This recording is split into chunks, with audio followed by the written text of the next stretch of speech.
Hello. Welcome back to another campfire. Oh, let's get rid of that little mark there. Oh, oh, oh. There we go. We're gonna continue playing Bookwalker today. We have a Steffi in the background. She walked away for just a little bit when I started. So she'll be here in a little bit. I'm not logged in.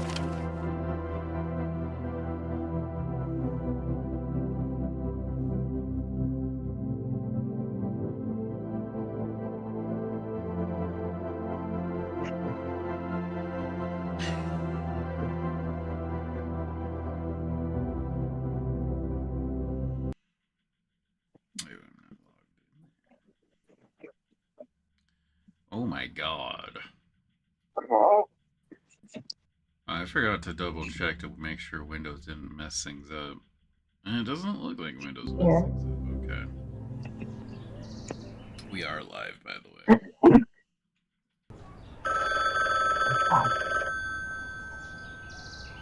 What? Why am I getting a phone call? Hello. Do you have the wand yet? I only just started the book. Well, snap to it.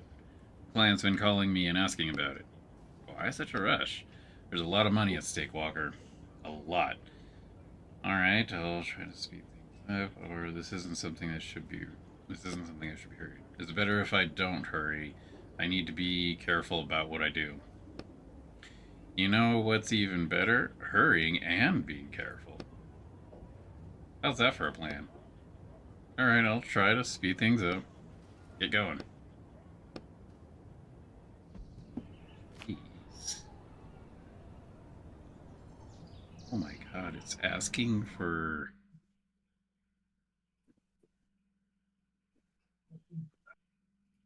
What the hell kind of update was this? It's having me reauthorize everything. Damn. Jeez, that's a pretty severe update. Alright. Let's go ahead and continue.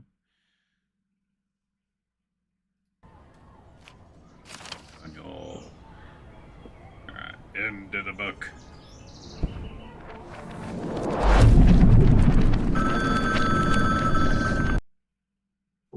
Seriously, he was trying to call me again. How does he expect me to finish if he's just gonna keep calling? Mm-hmm. Should I go back and answer the phone?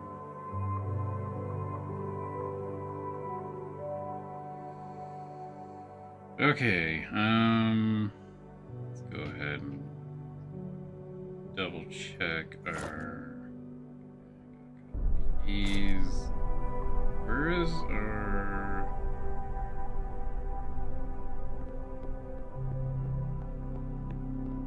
I remember last time getting pretty stuck because I was supposed to prove to this guy his suspects were innocent. He had like 3 possibilities.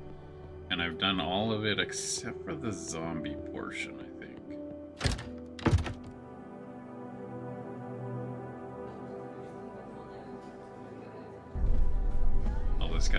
This guy is suspicious by himself. I'll wait for you. What are you doing here anyways? I have left for him.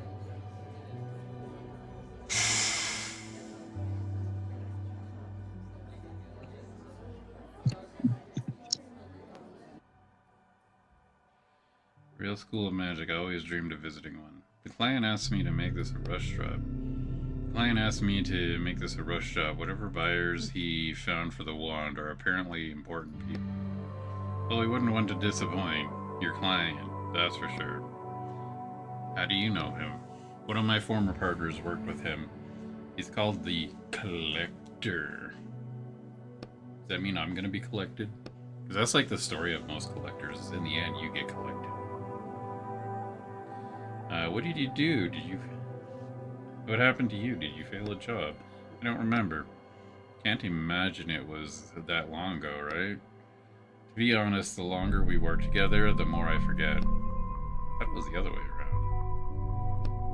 around. About my book and my former partner. Seems like you're losing your connection to your book since you've been separated from it for so long. That's bad. We really should hurry this job.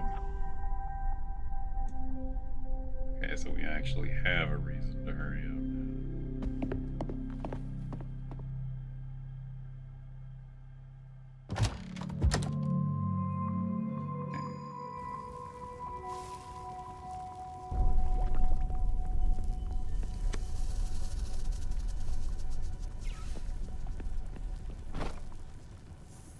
And we have all the items.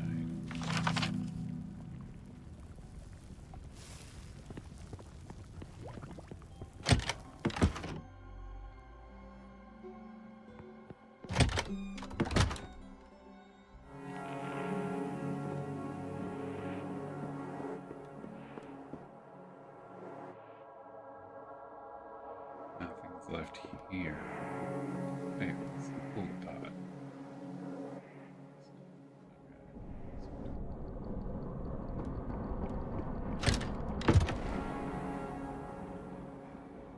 Upstairs.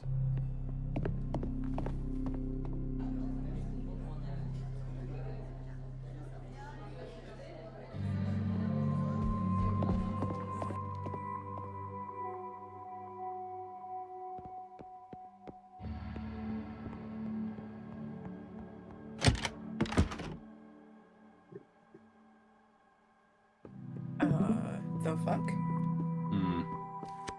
Oh, am I not? No, I'm not sharing it. Hold on. Your Twitch is frozen. I've noticed Twitch likes to do that where it'll just like freeze. You have to refresh it. Which is annoying because then it doesn't count you either. But that's a different. I've kind of gotten to the point of just streaming at this point. I don't. I've got too much work to worry about everything. How about the undead lords?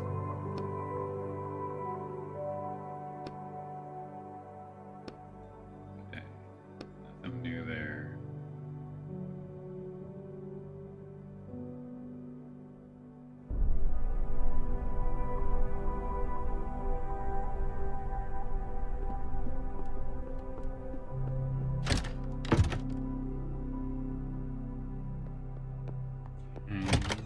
Because I have your YouTube pulled up on my TV. Oh, I don't know about YouTube. Let me pull up my YouTube. I usually just have YouTube. Yeah, I usually just have my Twitch up.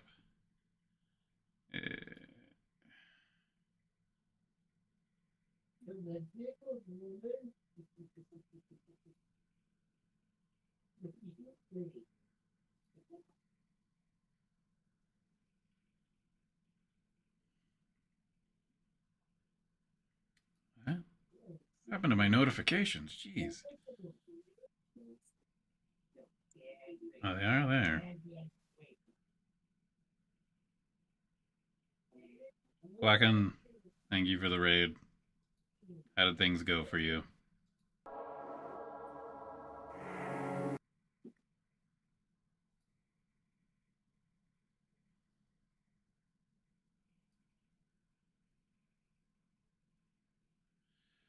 I am doing good. What were you playing today?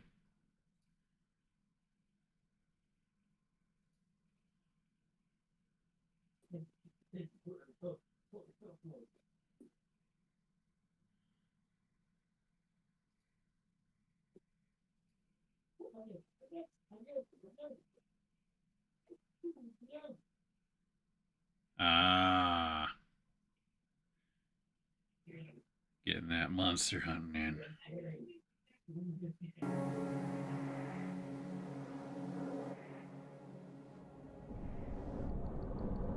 Well, I'm just floating around in this book trying to find out who stole some property so I can steal it for myself.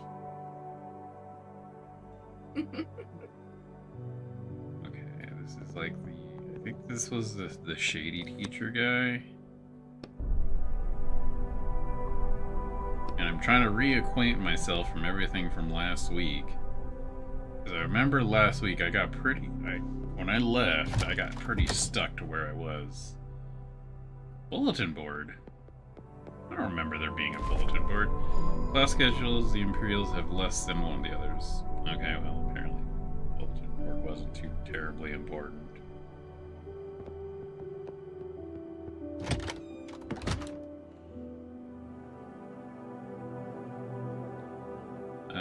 Let's see.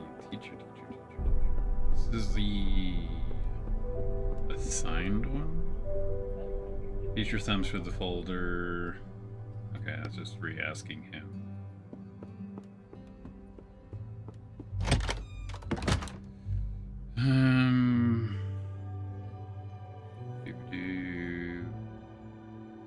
There's the secret wall.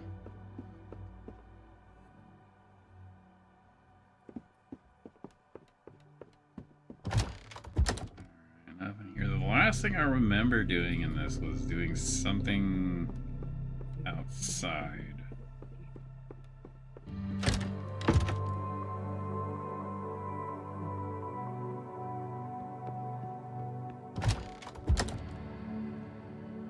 I think I resolved that.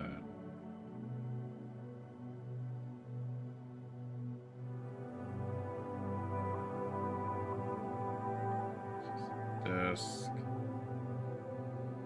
Attic door. Did we? We have. Well, doesn't look. Attic door. Door is locked. So I guess that means neither of these.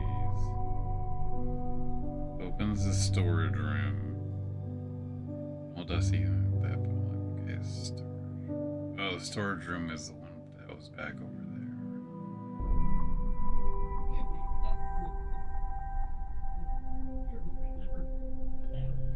We do have a lot of junk, though.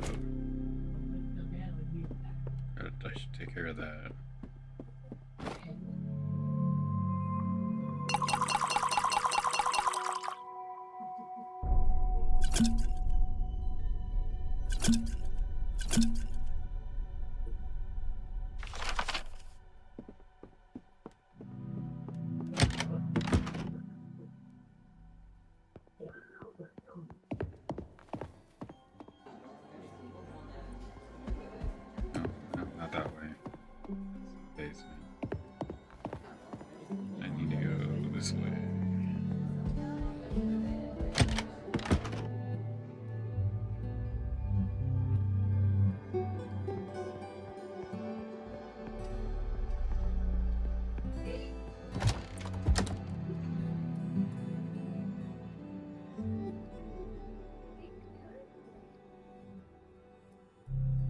We could cycle all the way back to the beginning.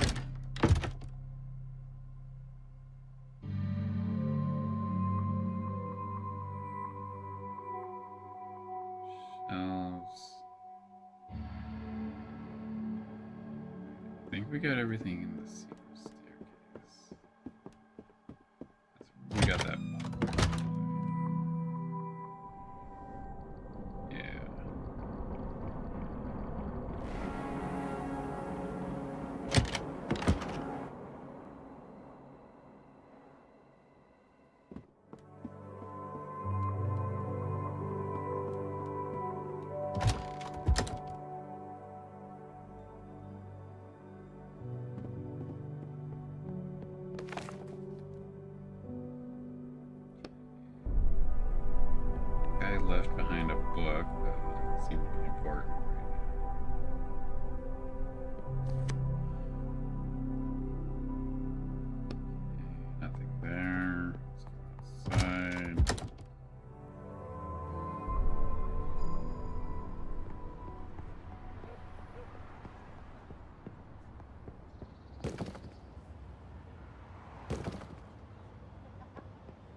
say?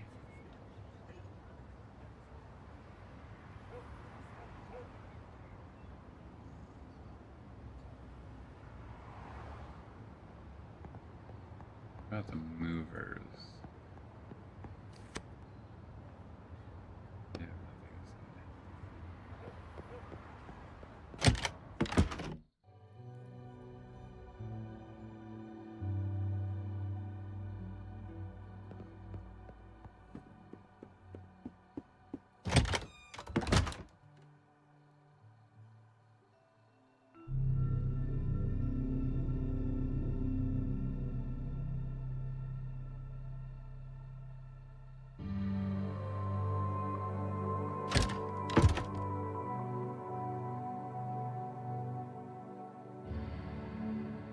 alright, you know what?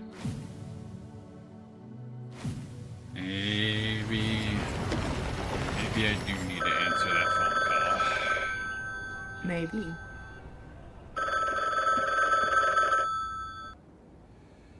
I'll get your wand, just leave me alone. Gaten? Quist? Oh, yes, that's me. Mr. Quist, I'm calling from the Riders Police Department, where you notified that you would be contacted for questioning. I was notified, well, more like... It's about your neighbor. Old Henry? We can't reveal his name over the phone. But it's not anyone named Henry. I'm talking about the man who lived on the first floor of your building. What do I have to do with it? Or the Riders Police, for that matter. Didn't you know your neighbor was a writer? What? So you never talked to him? No, all this time he was a writer. He recently finished working off his sentence and became a free writer once again. However, a few days ago he was found... I think it will be more appropriate to discuss these details in person. When are you available for a visit? I really don't have the time for that right now. How about noon tomorrow? That works. We'll see you then. Almost gave away the fact that I'm doing illegal work, but, you know. Alright, well, I guess... we should take a look at, our neighbor. Oh yeah, this house does not make any sense, by the way, this apartment. Like, everything and how it's placed just doesn't make sense. And I think it's done on purpose, too. Yeah.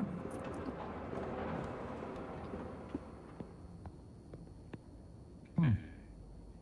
There's police tape. I see that. Okay.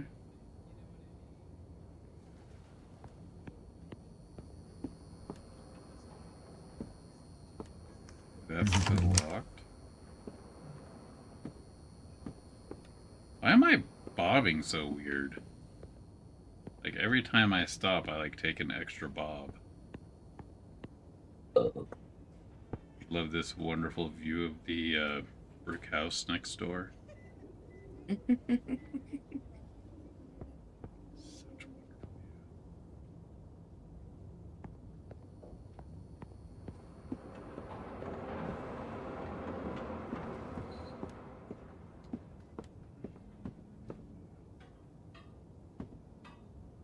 Check that, man.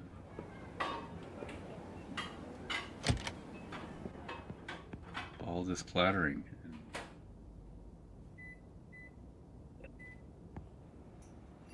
You can't fool me. There's no microwave in here.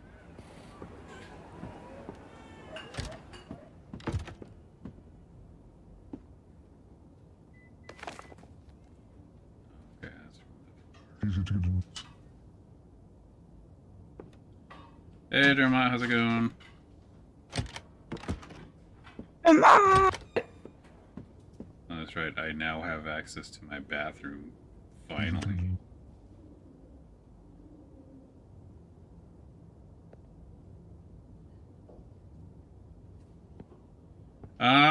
I'm doing all right. I'm getting a hang of this college work a little bit.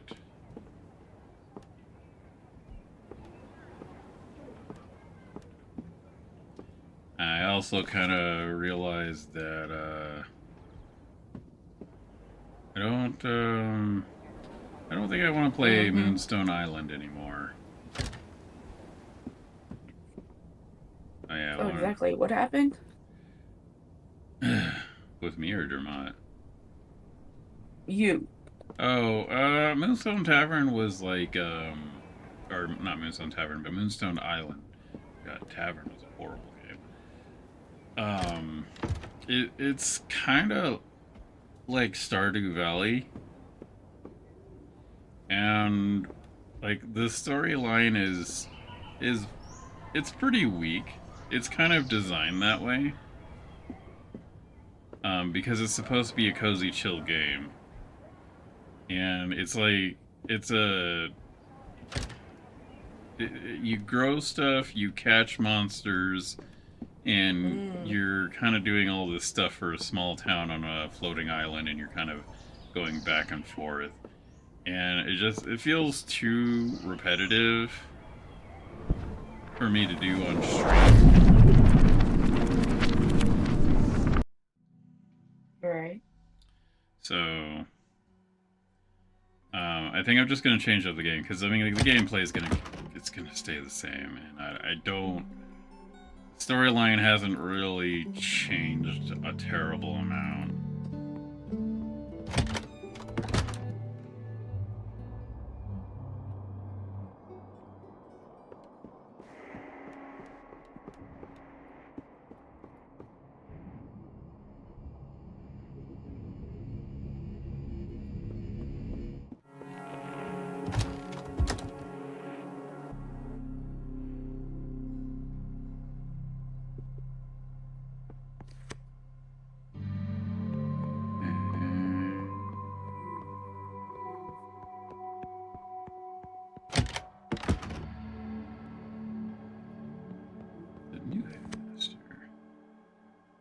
Where's the old headmaster? Isn't the old director our chief suspect? Why isn't he here? He's in his office on the second floor. I gave orders not to let him out, and if he does manage to escape, then at least we know he was somehow involved in the theft. Isn't that dangerous? He might have a really powerful wand on him. No, he's more afraid of that wand than anything. Even if he did steal it, he wouldn't risk using it. The headmaster scowls. But that doesn't mean he'll get away with it. If you find out that he was the wand, he has the wand, let me know right away.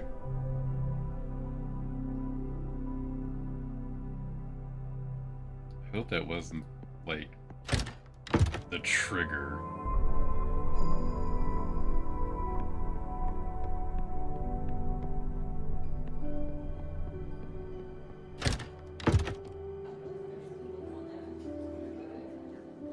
Alright, headmaster is upstairs.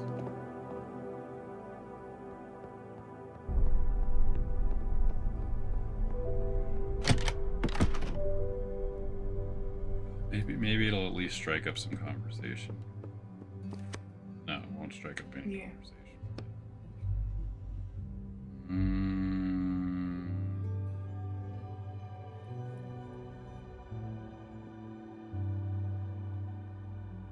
There.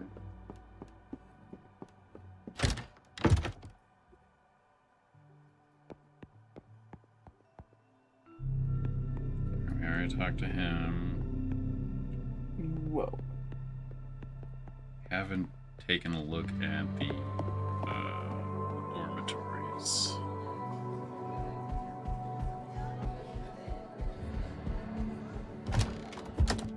Dormitory number 1.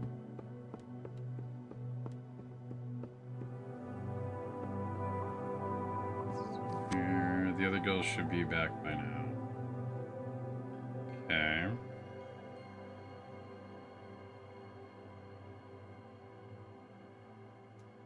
Nothing specific here.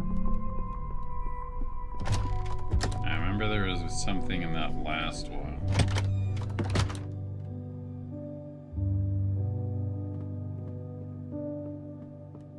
Okay, I can't even talk to him. has been talked out of. He's been puttered out. Alright.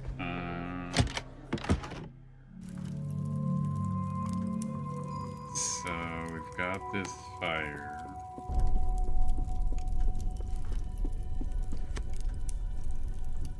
Let's see. The girl shrinks back onto her bed. Your appearance seems a frightener. Don't be afraid. Don't be afraid. I'm just the new janitor. I look like this because I never ate my porridge as a child. The girl lets out a tense giggle.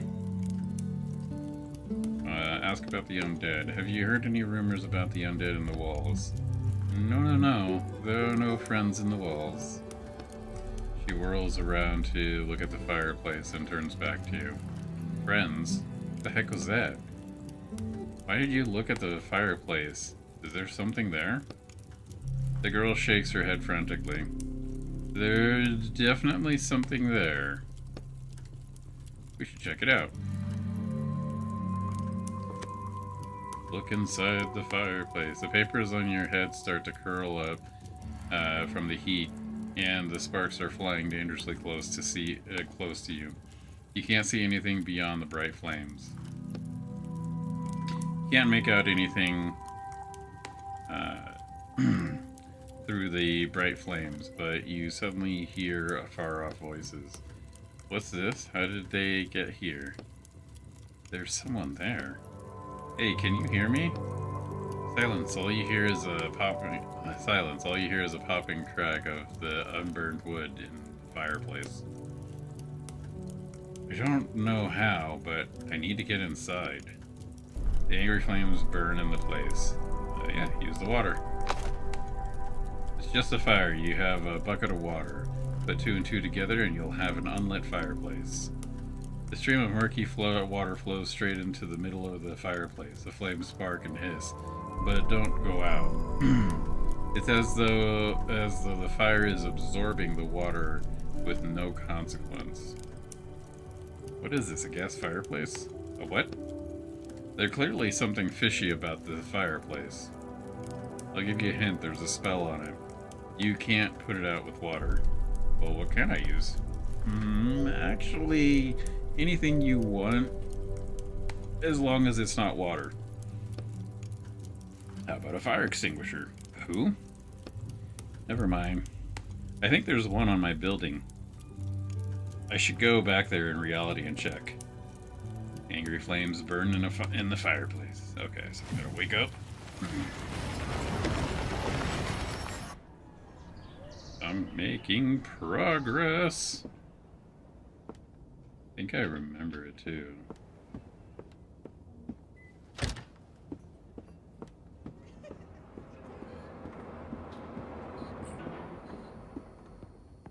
Leave the door wide open to my highly illegal activity. It's alright, I only have a handful of neighbors.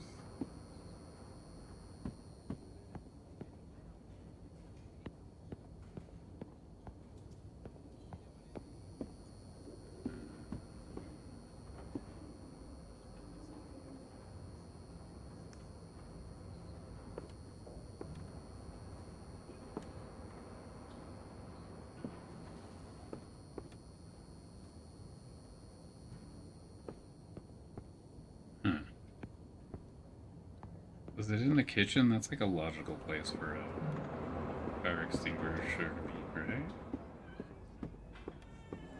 Next to a public oven.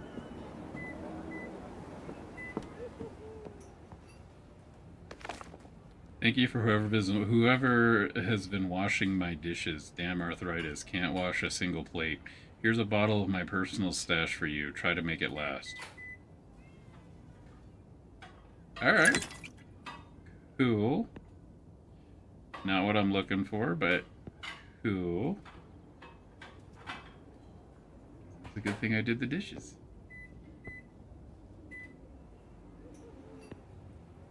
If only I did the dishes like that in real life.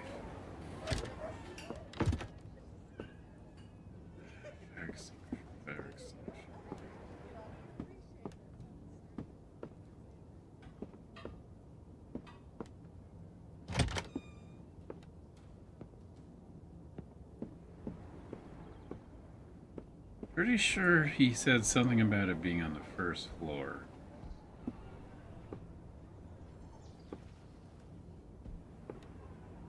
First floor.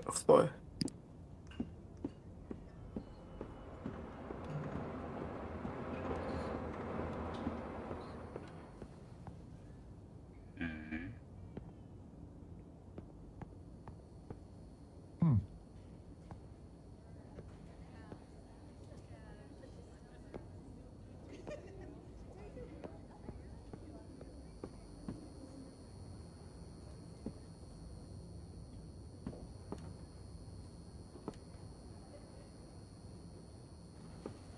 Is it possible I already picked it up?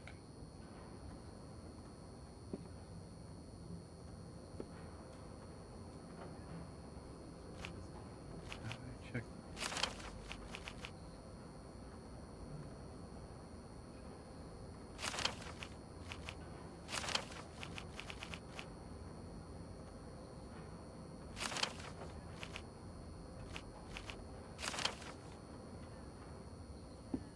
I think I already picked it up for some reason.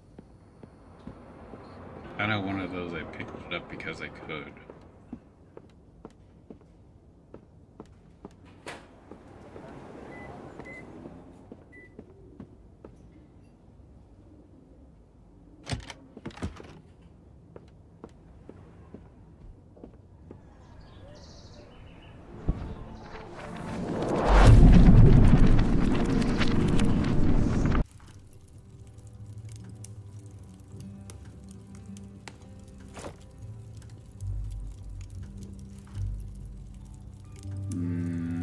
No, I do not have it.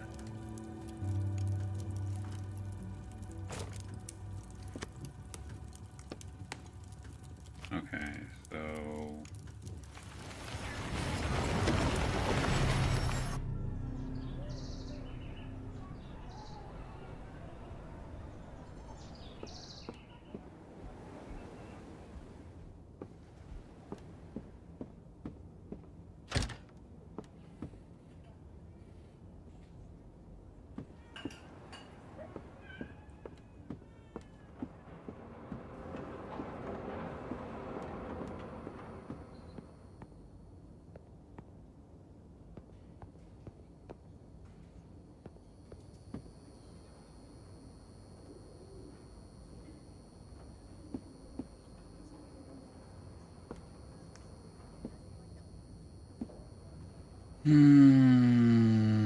I guess it's time to talk to old Henry and say, hey, where'd the fire extinguisher go?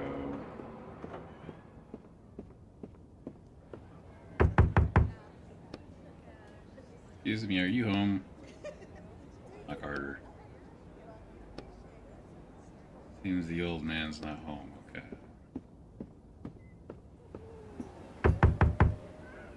Slow footsteps. Hello, sorry to bother you.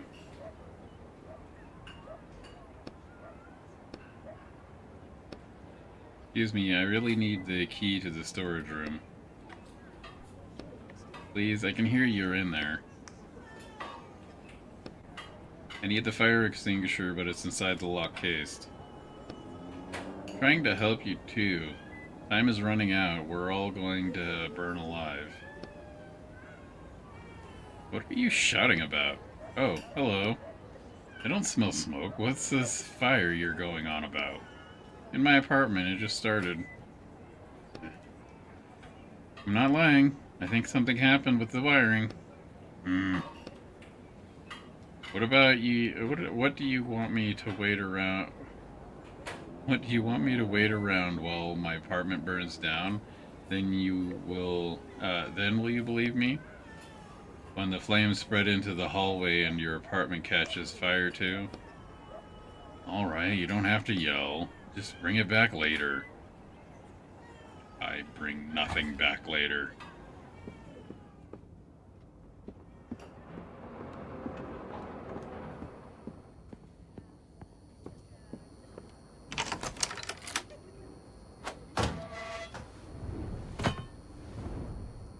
Man, what is the expiration date on that fire extinguisher?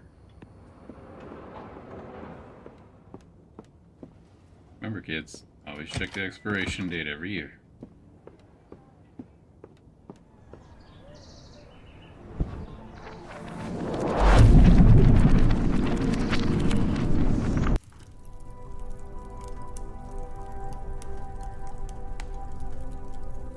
Alright, fire extinguisher. Use the fire extinguisher. You shoot the fire extinguisher foam right onto the flames. How's that for you, An enchanted fireplace.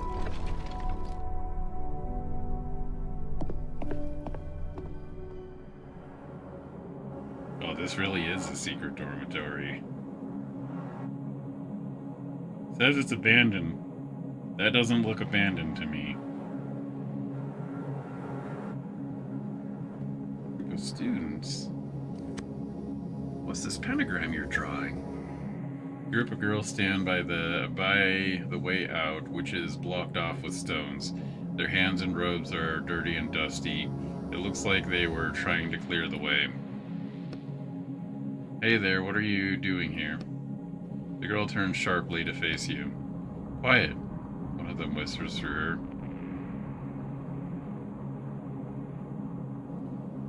Is everything alright? Shut up, several girls whisper at once. Suddenly you hear a noise behind you. You turn and see 4 dark silhouettes that are twitching unnaturally in the semi-darkness. Great, they heard you. Now we have to fight. Are those undead?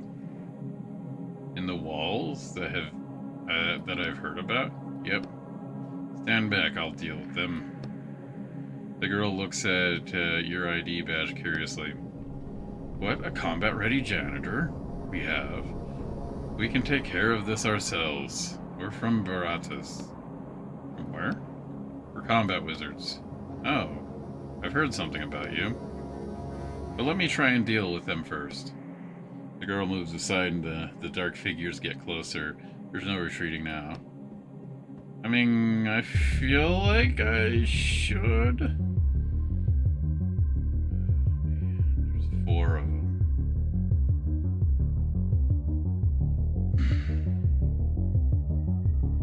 Alright. Take possibly. Stone to Stone Hollow.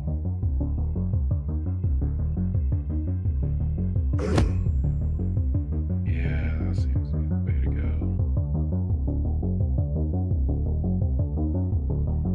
Oh, but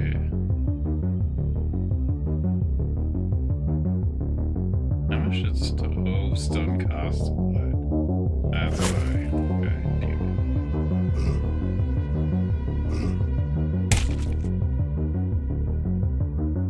I think they're all dead. Yeah.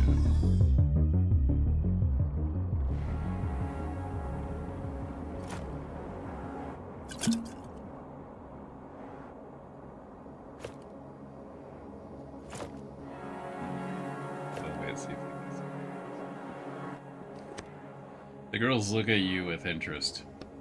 Not bad, but we would have been able to fight them ourselves. What happened here? The crazy girl brought us here to check out the abandoned classrooms and then she locked us in. Then these undead started coming out, but we, unlike some people, know better than to go around yelling and they didn't notice us. I think we need to have a serious talk with that girl upstairs. We do too. Did you seal the wand? The wand? Oh, of course. Something interesting happens while we're stuck down here. So someone finally nabbed Cornelius's wand. Yeah, someone nabbed it. We've been here since this morning. There's literally no way we could have taken him. Makes sense. That's one less suspect for us. Are you alright? We're totally fine. We're going to catch our breath and head back upstairs. Alright, say goodbye. Alright then, don't hang around here too long. I need to get back to searching for the wand. Okay, see you.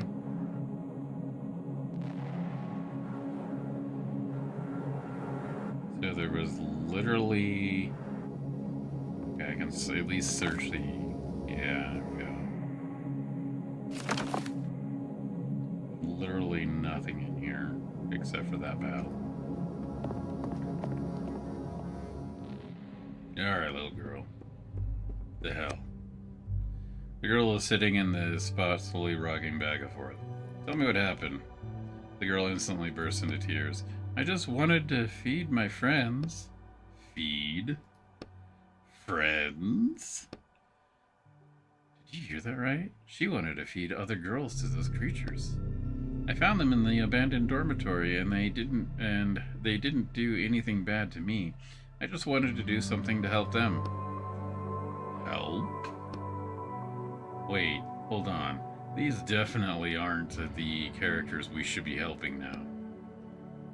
Did you use Cornelius's wand to raise the dead? What wand? What are you talking about? Cornelius's wand. The girl looks at you in confusion.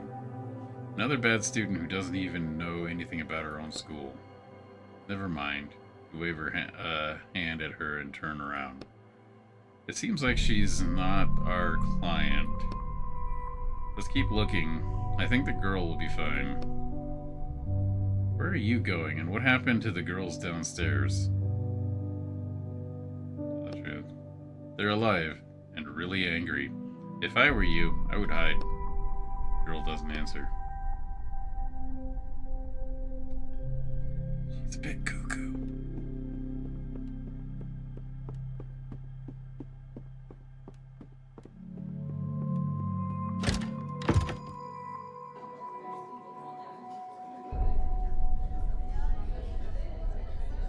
Okay. Well, that didn't resolve anything.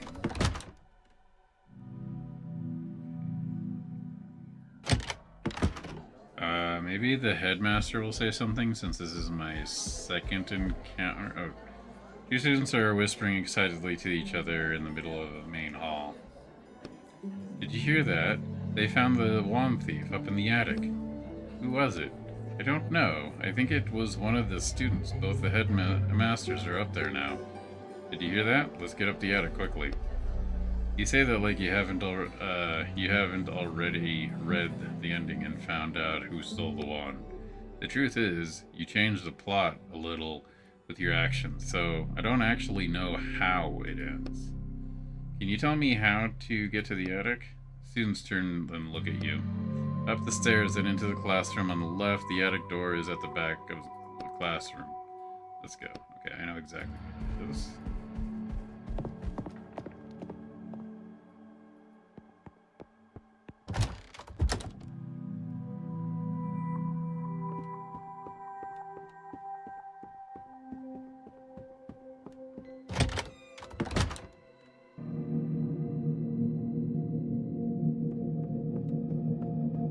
Okay, so I'm gonna guess that's no normal student.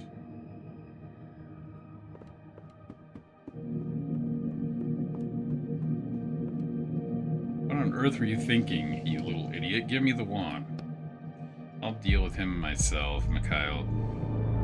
Let's just calm down for a second. Wait. Is that the same kid? It's just... they changed his... Oh god, this is confusing. If you if any of you take even a step in my direction, I'll break your stupid wand in half. You'll both get a piece. Except for you, Scarecrow. He looks at you. Hey, I thought we were pals. You don't know me. What's the janitor doing here? Heard noises, came here to see what was happening. You may go. Your help is not needed here. I think I'll stay. Fine then. Those boxes back there are quite dusty. Get to work. The janitor. Who are you then? A plumber? Oh, yes. Are you here about the clogged toilet? I'm here for the Cornelius one. Another one, he recoils. Why do you want it? Someone's going to pay me well for it. Hold on. When you say they'll pay you well, how much is that? Clutches his chest. Shut up. I have the wand. And the old-timer's having a heart attack and nobody's noticing. And I'm the one who decides what will happen to it. Alright. I was planning on deciding its fate quietly by myself, but now you're involved. Hang on. I understand us three, but why do you even want it? None of your business. Stay where you are. Let's just calm down and nobody move. The old man suddenly pulls a revolver out from under his robes and starts waving it around in all directions. Either you give me back the wand, you little cretin, or you'll be sorry. Oh, damn. Where the hell did you get a gun? Claps his hands to his head. Calm down, just calm down. I thought you were opposed to technology, old man. Hey, give it to me. He reaches out for the wand, keeping the revolver aimed. Let's see what happens. Leave the old man. Be more careful with your gun, please. You lean over towards the old man and notice the revolver isn't loaded. I was just about to tell you it's not loaded. Good timing. Mikhail bends Cornelius' wand enough for it to crack slightly. At the same time, you hear an echoing noise ringing out from somewhere up above. Everyone freezes. Do you think this is a joke? I'm so sick of your sniveling. And your panicking, little. And your weird head. There's no more magic. We all realized that long ago, so stop clinging to the illusion that it's still around. I know why you care about this wand so much, old man. But it's time to move on. Stop being indecisive. He looks at the new headmaster. Stop living in the past. He looks at the old headmaster. And stop lying. He looks at you. Any last words from you three? You're going to regret this. Who do you think you are, you brat? Mikhail turns his gaze to the new headmaster. I understand how you feel, and I also want to move forward. But can't we find a way that doesn't involve breaking wands?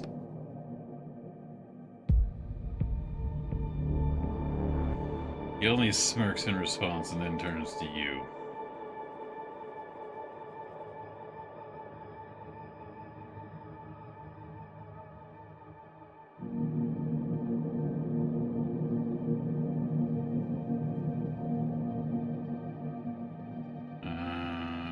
Agree with the new headmaster.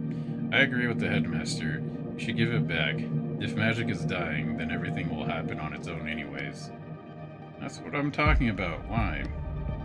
I've had enough of this. Time stops. Your eyes fall on Cornelius' wand. First on one, then on the other. They're both falling into the air. Why am I seeing two wands? Slowly it dawns on you. Huh? What are you talking about? The left and right halves of the wand land on the floor at Mikhail's feet. The old man stares at the floor, mouth open, unable to speak. The new headmaster sighs softly. Mikhail looks at his hands, where a few slivers of wood still remain. The wand is gone. So does this mean we failed the order? You start to hear a loud rumbling, a sound from somewhere up above. I don't know. The phone call from before pops into your head. The conversation about how it was absolutely essential that you complete this order successfully. The old man falls to his knees, trying to piece the wand back together. You prod him aside with your foot and pick up what remains of the wand. Give it to me. The old man seems to have gone completely insane. The rumbling sound gets louder. What's happening? He looks at the ceiling. We need to go. The old man starts laughing loudly. The rumbling completely drowns out his laughter. We need to go.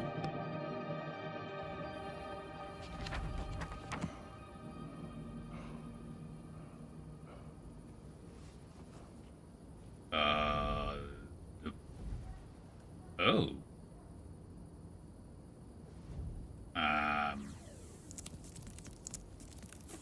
No.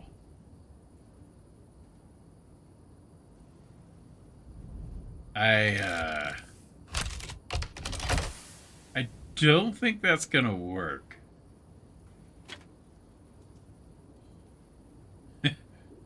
Yeah, I really don't think that's gonna work. Just slap some duct tape on it. It'll be fine. It's not even duct tape.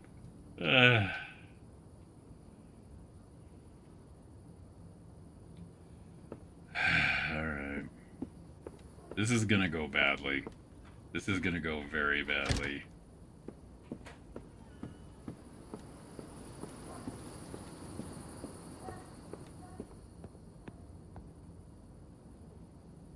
Did you get the item? Well, I can explain what happened. You better see for yourself.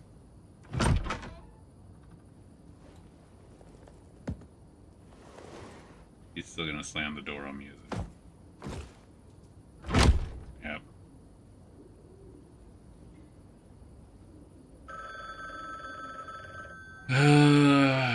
Alright.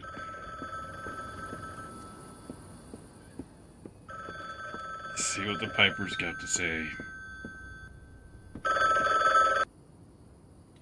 Well, here we go. Hello? What the hell were you thinking? That my client, a month later.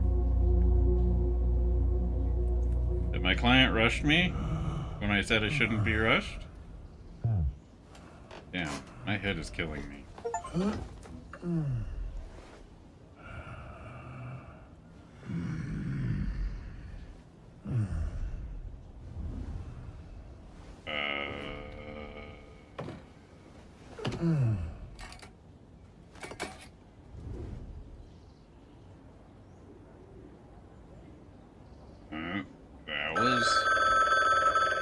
What was there?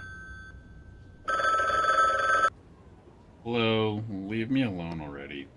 Hi, I heard you were having some problems with the client. Oh, it's you, Vince. Nothing too bad. I can try and talk to him again if you want. I don't know. I feel like this work just isn't right for me. Hey, what are you saying? You have to do this and get your shackles removed. Your fans need you.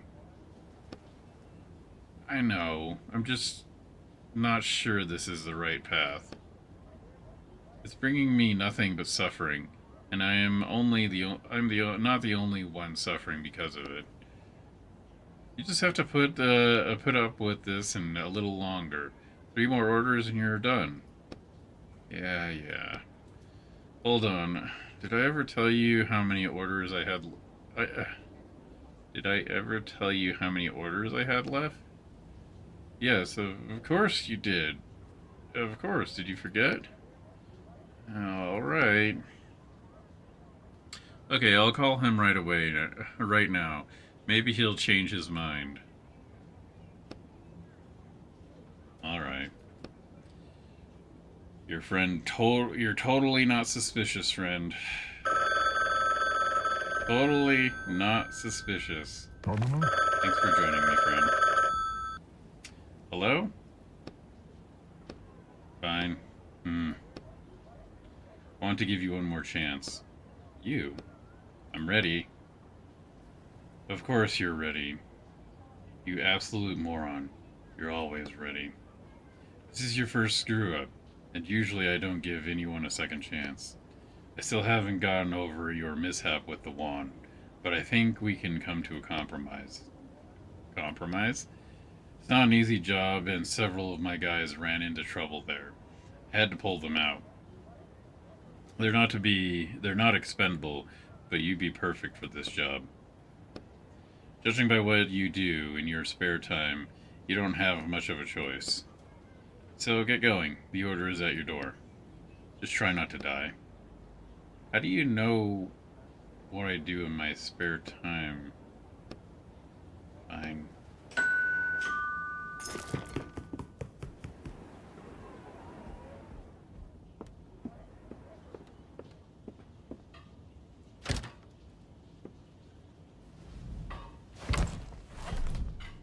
It's easy to get a new one. I need to put this on the desk. Put the box on the desk. Yeah, that's the only thing that's working, Steffi. I think everything else is broken right now. I made sure the blooping was safe from everybody.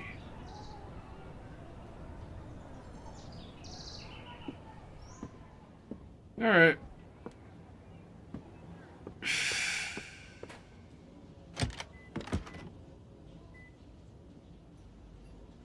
Let's see what we got here. Bar tab from Altvivers Fent. Red wine bottle, 525. Cheese plate, 43. Broken wine glass, 300. Jeez.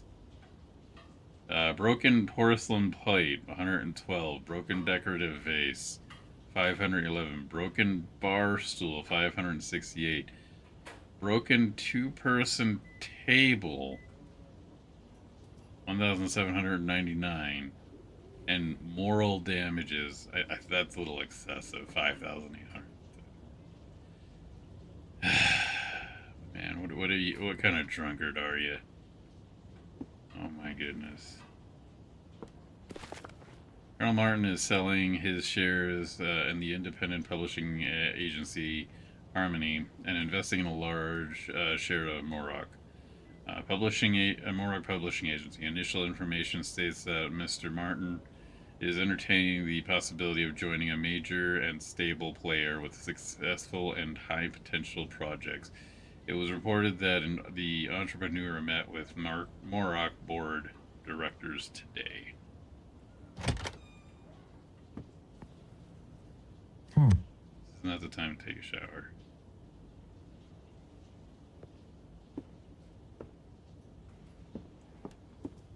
Oh.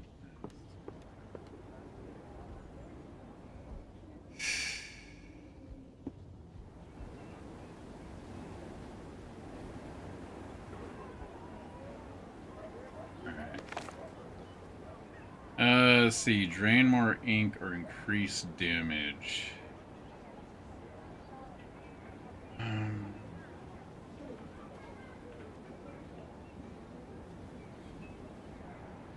Let's do increased.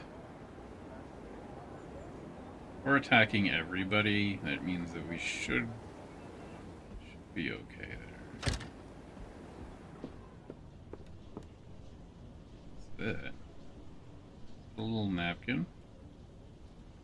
What is that? Nobody across? Nobody to spy on over there?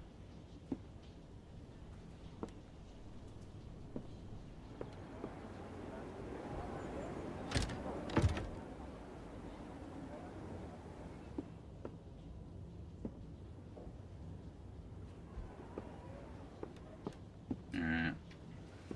That piping's not looking good.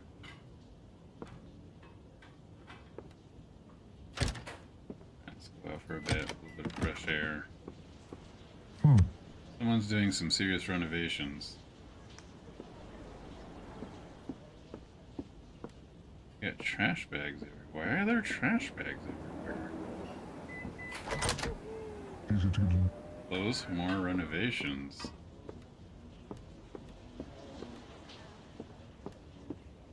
Alright. What's going on with the neighbors down here? Oh. Oh. Well. Let's see what's going on here. Let's do some snooping around on our neighbors. A blank book. My neighbor tried to start writing it. Yeah. Writer's block there. So that's what happens to writers once they work off their sentence. What? I don't get what you're saying. Other than they're not here anymore.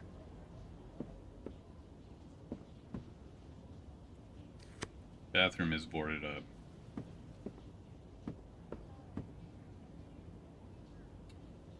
You know, sir, other than the fact that you didn't have to climb a set of stairs, I think I had it better than you.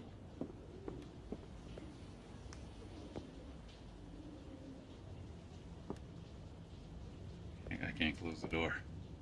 Can't close the door. They'll know I was here. Oh. Oh.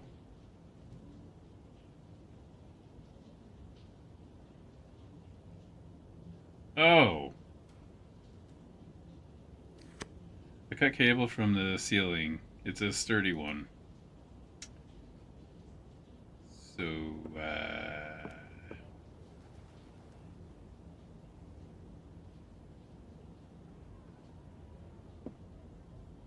yay.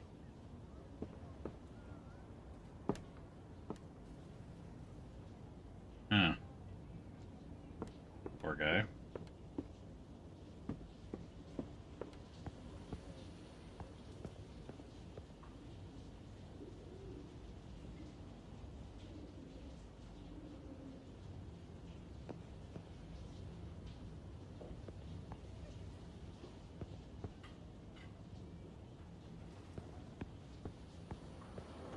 Hey, Dark Fox, how's it going?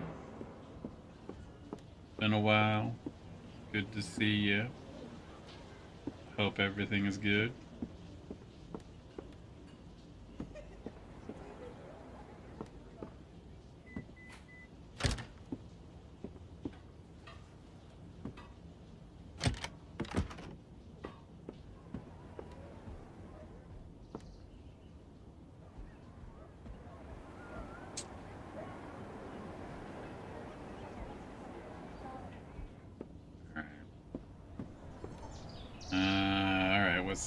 What's the contract? A strange note, the contractor agrees to infiltrate Black River Drifters by Elena von Balro, and extract an item, the sword Excalibur. The client agrees to pay the negotiated sum upon fulfillment of the contract.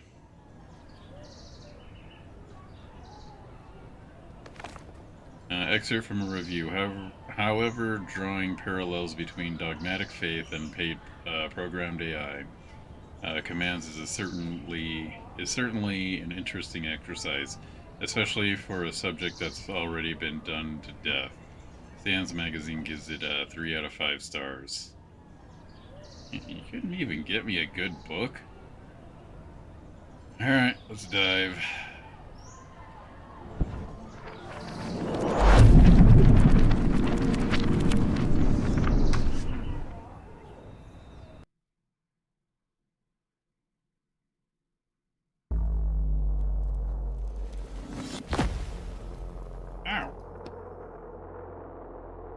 Landing on a metal floor isn't all that great, I'm guessing.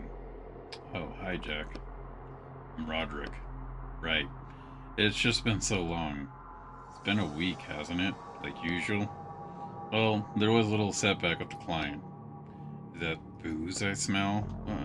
No. I just haven't washed this jacket in a while. Did you have problems because of the wand? Yeah, kind of. But we're back in business now. Today we'll be looking for the Excalibur. Sword? Are you sure we're in the right book? If we're looking for a medieval sword? We'll find out once we take a look around. Intruder alert.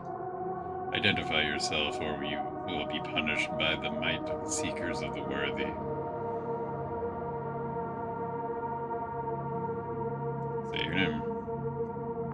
The voice is coming from a strange face on the wall that peeks out from the cables, like a spider in its web.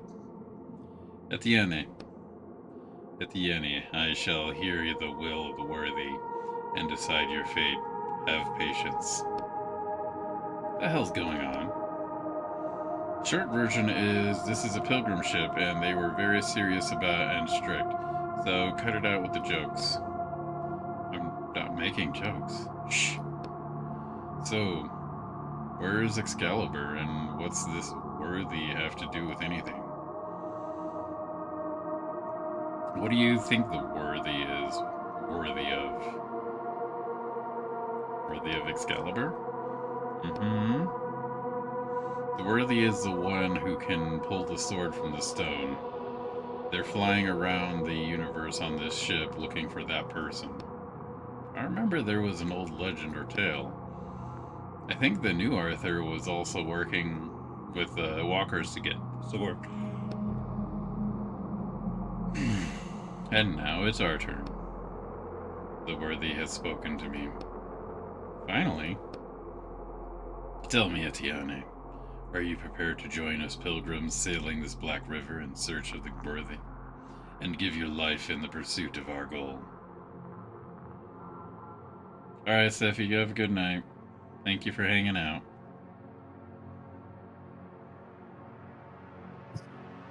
Yes. You're welcome, passenger. Good night, stream. I, the navigator, greet you, Acolyte Etienne. Welcome to our temple and home. Now get to work, as our ship requires constant inspection. Sounds good. Alright. Back into mouse mode. To sell.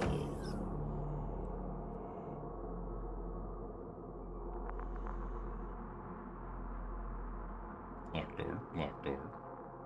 Repair module. Some kind of device. Push the red button. Message appears on the screen. Brother, place the broken object in the slot and it will be restored to its former appearance.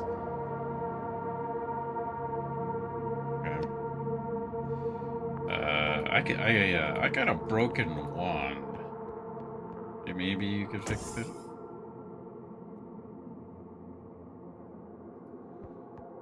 Cables disappear into the darkness.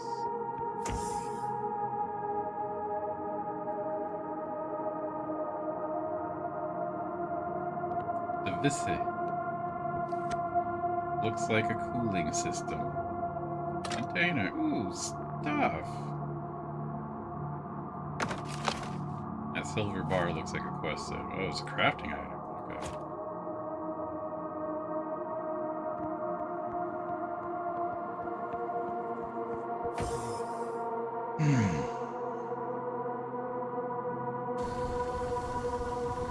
Engine room. Apparently we've got a person who is not important. Hang on. What's that sound? What sound? Watch out! Damn.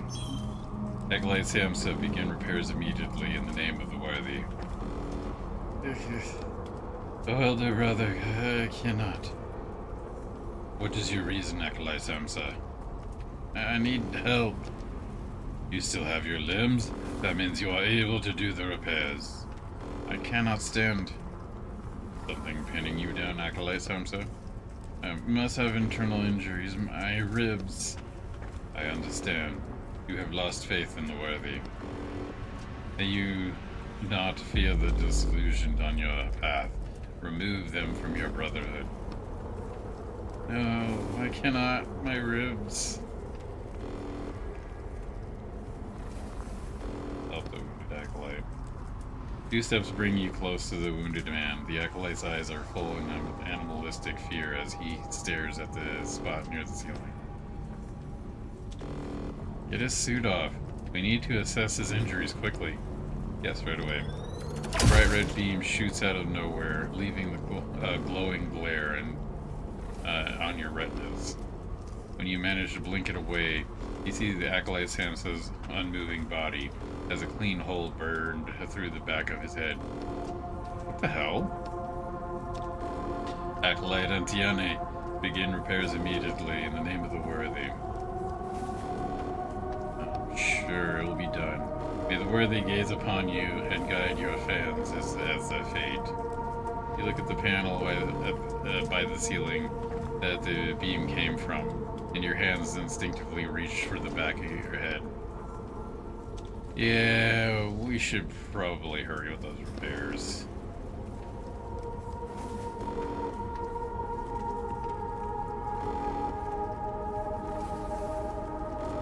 Backup engine. Why is all the equipment decorated with these patterns?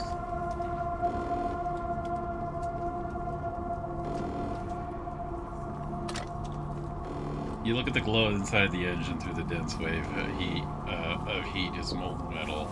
You should hurry before its cores melt. Use your hands. You reach for the closest moving part in the engine. As soon as your hand touches the metal, you pull your fingers back sharply and step away.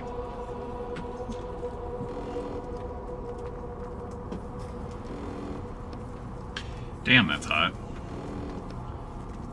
Maybe it's supposed to be molten hot. It's a spaceship engine, right? Yeah, and that alarm is normal too. And these lights are flashing just for the fun of it. Acolyte Antiane, was it your hand that caused the engine temperature to increase? No, in the name of the worthy. It seems that the cooling system is out of order. Follow the lower hallway to the cooling center and try to determine the problem.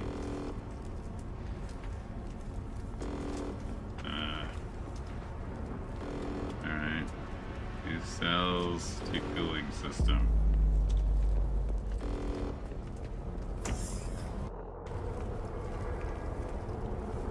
Oh, the cooling system is not so cool anymore. Hot steam is escaping from the broken pipe. Examine the equipment. Disconnect the broken pipe. You try to disconnect the broken pipe, but the strong flow of water makes it impossible.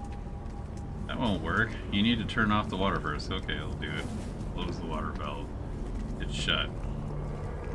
Disconnect the broken pipe. Alright, there we go. You disconnect the broken pipe. It cools down fairly quickly, and you put it in your pocket. I have to replace that with a new one. No, I don't. I just have to repair it.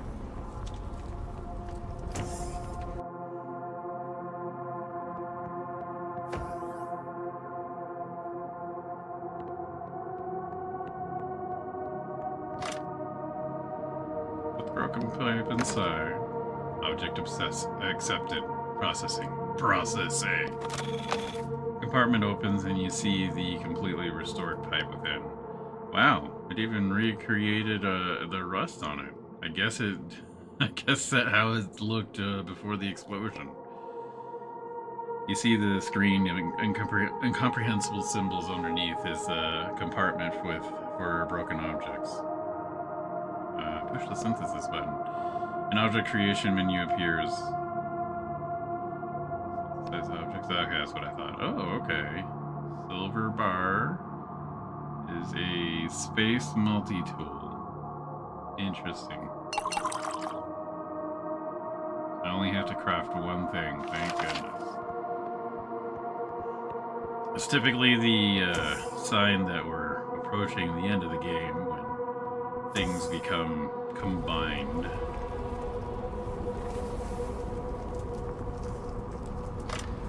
Hot steam is escaping from the broken pipe. Connect the repaired pipe. Great, the pipe fits perfectly. Is that everything? Not quite. Check the equipment again. Maybe there's something missing. Open the water valve. Water's flowing. It worked. Let's go take another look at the engine now.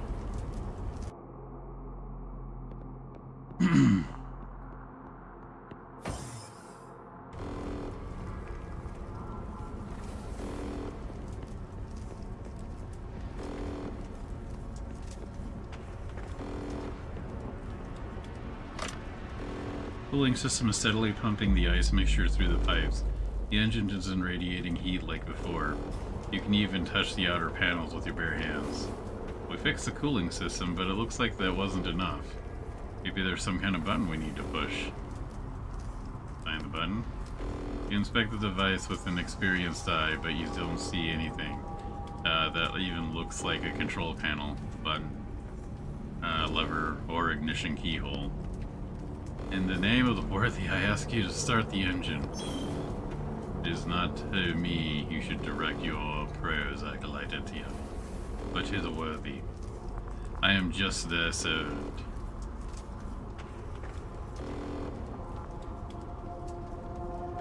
Worthy, I pray, start the engine.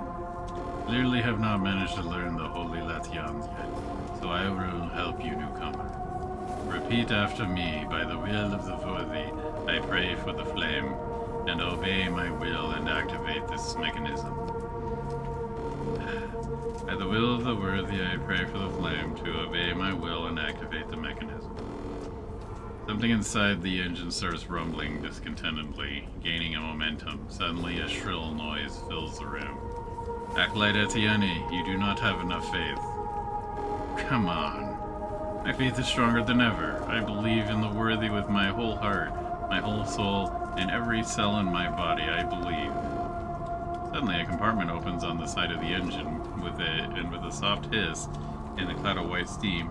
An empty compartment designed to hold a cylindrical flask appears. I speak of something else. Place a vessel full of faith in the compartment so that our temple may continue its journey. Is that some kind of fuel? Faith? Yeah, something like fuel around here.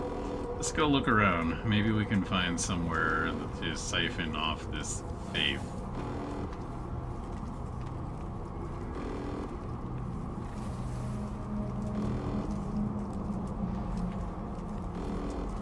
Siphon it from the dead engineer.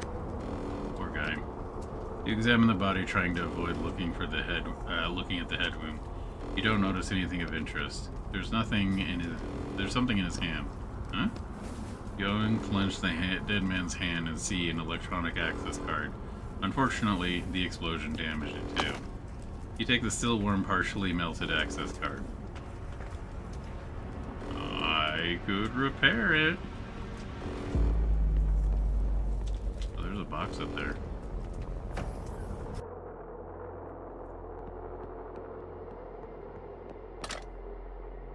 Got the burnt access card.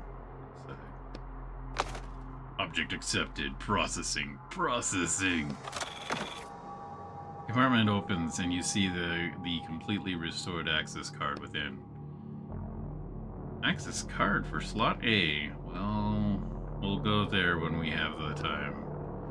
You see a screen with incomprehensible symbols on, and underneath it is a compartment for broken objects.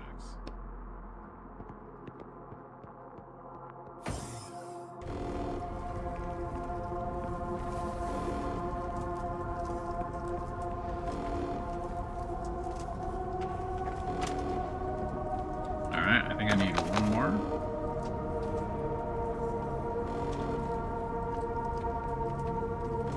Also, I'm pretty sure a bottle of ink will work.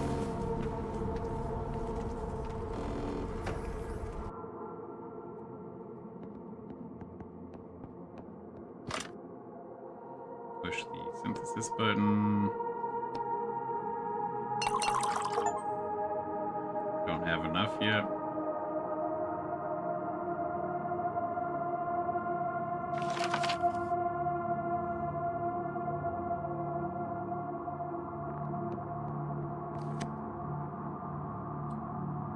Door is labeled Cell B. There's a slot for an access card next to it. Okay, this is Cell A then, I assume. The door is labeled Cell A. There's a slot for an access card to it. Access granted.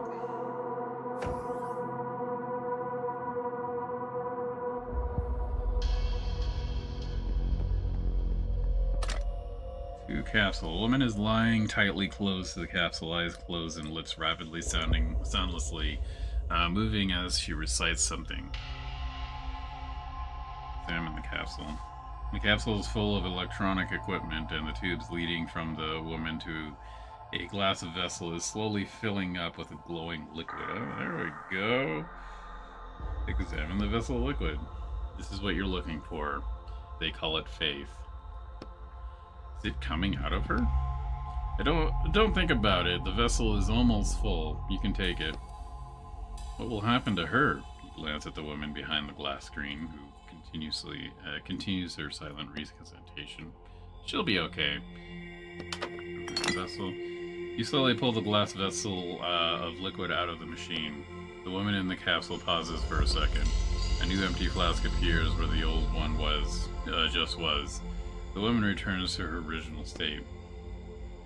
Faith gradually starts filling the new vessel, but it happens very slowly.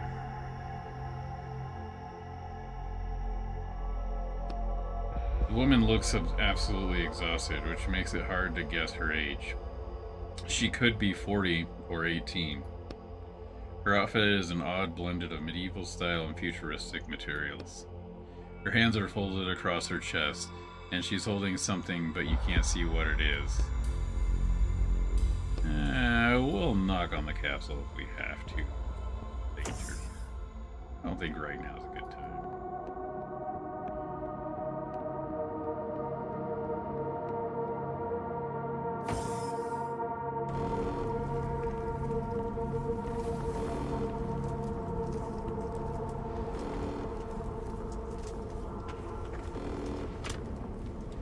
Insert the flask fit.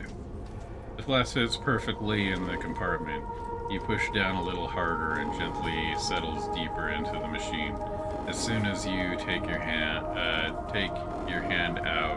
a thick round hatch or cover slides over the compartment. Better remember the prayer.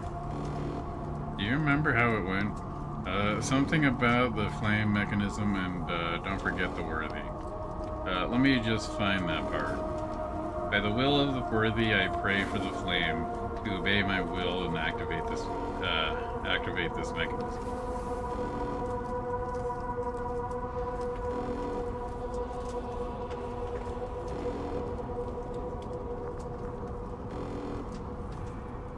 Oh, crap. To obey my will.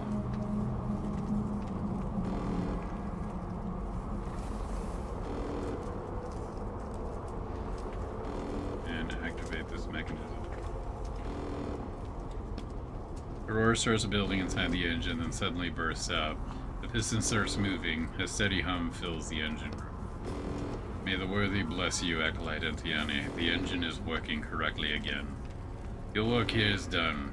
It is time for you to ascend. Well, that was fast. You start looking around nervously, bowing your head slightly. Ascension is the right to climb higher to the middle level of the ship. Ah, of course. You may use the elevator to ascend. And the sword Excalibur, the location of the sacred sword will be made known only to those who have proven themselves worthy of that knowledge. The navigator's voice is always cold and mechanical, but he says his phrase in an even colder voice. Well, let's get to the elevator then.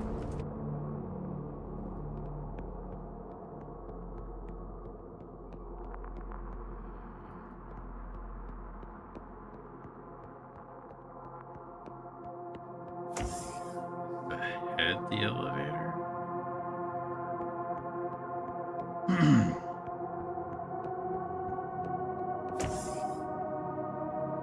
Oh, that's the elevator up there. Elevator. Do you wish to ascend to the middle level, brother? Yes, I do. Pretty sure I got it.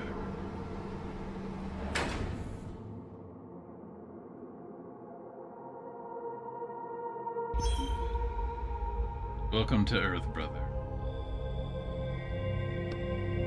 Earth? We call the lower decks Hell, the middle decks Earth, and the upper decks Heaven? Correct, brother. I see you have already studied our scriptures. If the will of knowledge guides you, visit the library on this floor. Okay, and is Excalibur up there on the top floor? Every acolyte who ascends from hell must first serve 5 human years on Earth before they will be permitted to touch the sword. What? Only after 5 years have passed can an acolyte grasp the highest sacred truth, and then the worthy will permit them to ascend to heaven and touch the soul. Begin your service. Your 5-year countdown has begun. So what am I supposed to do? How should I serve? Study truth, inspect machinery, and help your brothers. Only routine will guide you to gradual understanding of the truth. We should look around and figure out a better plan than mopping floors for 5 years. Next step. Did someone drop this? Fire extinguisher? Oh, yes, please. And we're gonna go back. Do you wish to descend to the lower level? Yes, I want to go down.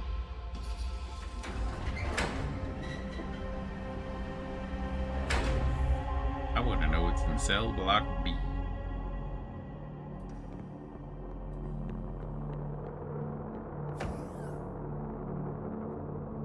B.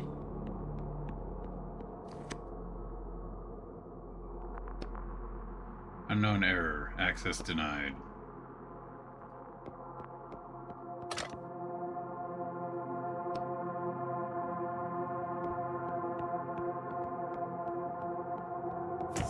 Alright, doesn't need to be repaired.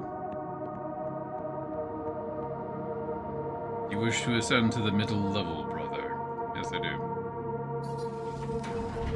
What a polite elevator. Just don't mind the laser beams that occasionally shoot out of his head. And kill. Oh my. Guess there's damage here too. The engine must have really flared up. Use the extinguisher.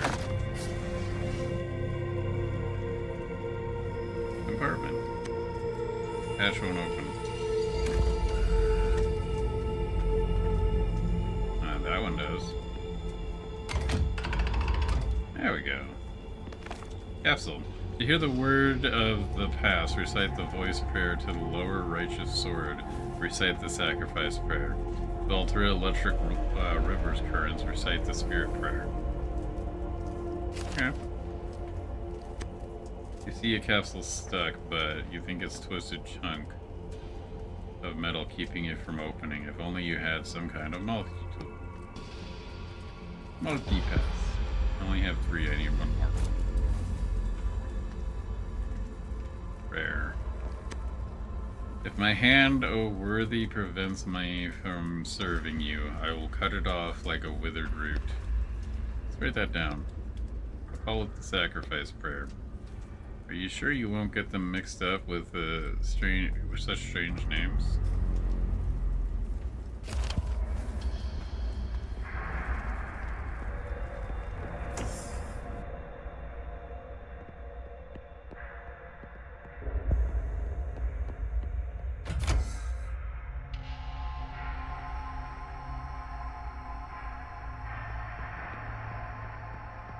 Prayer.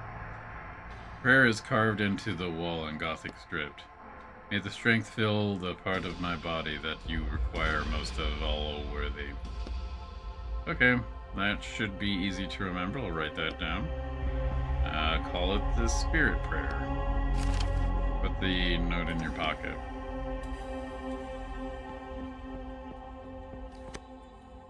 Locked insufficient energy. Locked insufficient energy. Locked insufficient energy. Oh, but I can go to the bathroom, thank goodness. Access card. Access card C. Starting to remember my janitorial days. I don't have to go right now. Plus, I don't know how to use the 3 shells. Fire extinguisher. Don't mind if I do.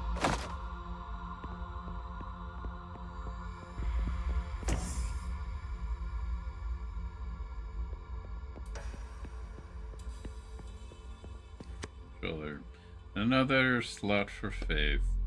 I thought they only needed it on the lower level. Faith is what moves our ship forward. Without it, the search for the worthy would be impossible. It is needed on each deck on the ship, as well as in each stage of our lives. Alright then, I'll get it.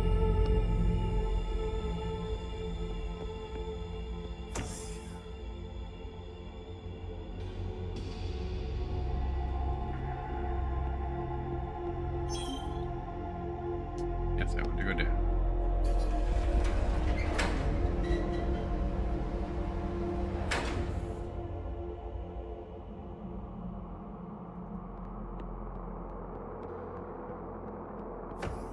So far, everything has been straightforward. I mean, I'm not getting into the B block. The door is labeled Cell C. There is another access card. The card, access granted. I think that's wrong. Wonder what's wrong with B. Locker. Take a bunch of junk. This is not a cell. This is just a storage room. That is apparently all in this storage room.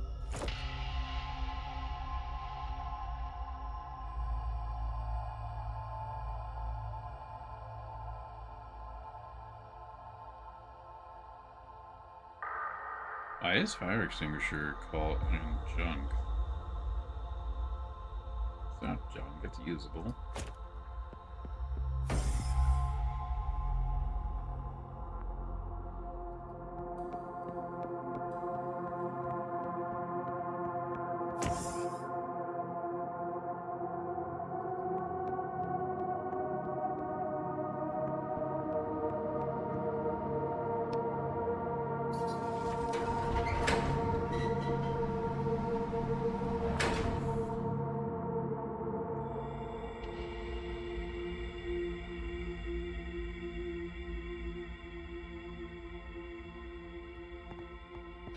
Round table room.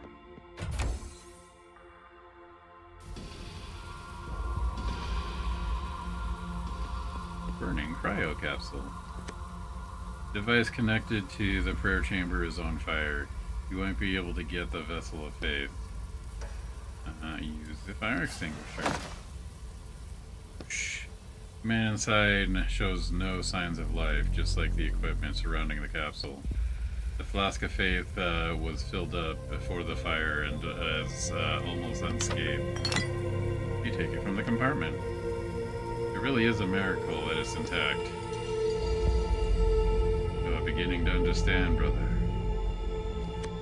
Middle-aged man, the flask that usually holds isn't.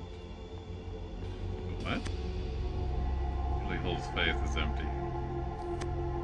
The dead man lies motionless in the capsule. The flask of faith next to the capsule is completely empty. It's like the crew started to lose faith in their mission. After so many years of fruitless wandering, I'm not surprised. Alright, let's move on. Wait a second. Looks like look what he's holding. You open the capsule, and as the steam escapes, you can see the dead man's hands are grasping a tape reel. We should listen to and see what's on there. There's an old man inside the capsule. His whole body is shaking, and his hands are grasping the chest of his suit, as though he's trying to rip it apart. There's a phrase flashing on the panel: heart failure, stabilizer injection required. The flask of faith is filled to the brim. We're gonna wait on that.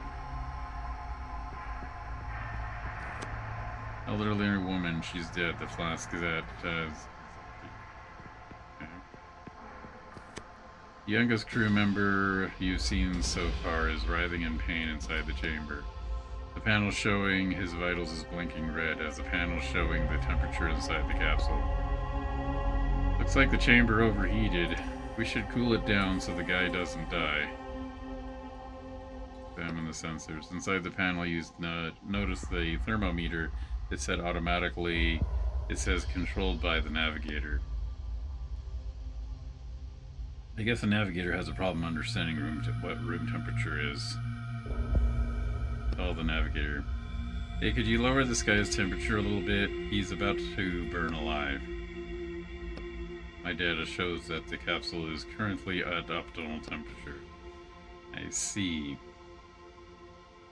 Take this out. Damn it, stuck. If a crew member is in danger, extracting faith or interacting with the capsule in any way is forbidden. That's what I was trying to say. You said it yourself. He's in danger, so lower the temperature in the capsule. My data shows that the capsule is currently at optimal temperature. Alright. Empty gyro capsule. Chamber is empty. Okay.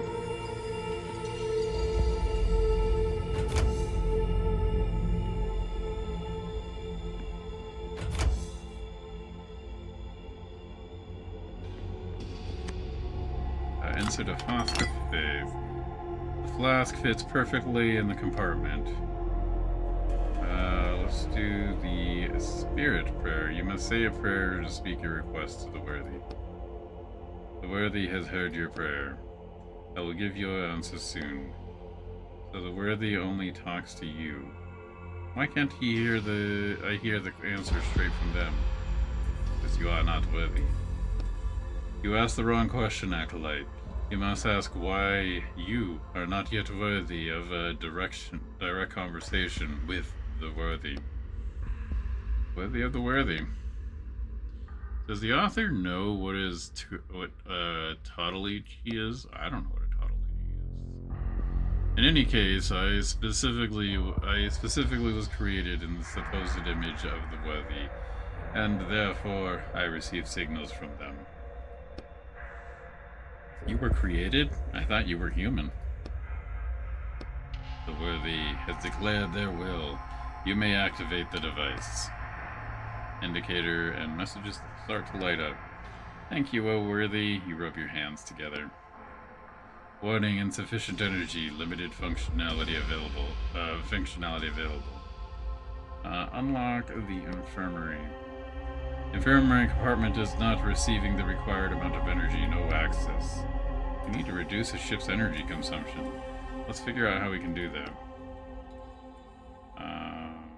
Study the figures. Their energy usage statistics. It looks like Navigator requires almost 70% of the total energy. Him needing so much is forcing them to fly slower than they had originally planned. I guess he's just that important.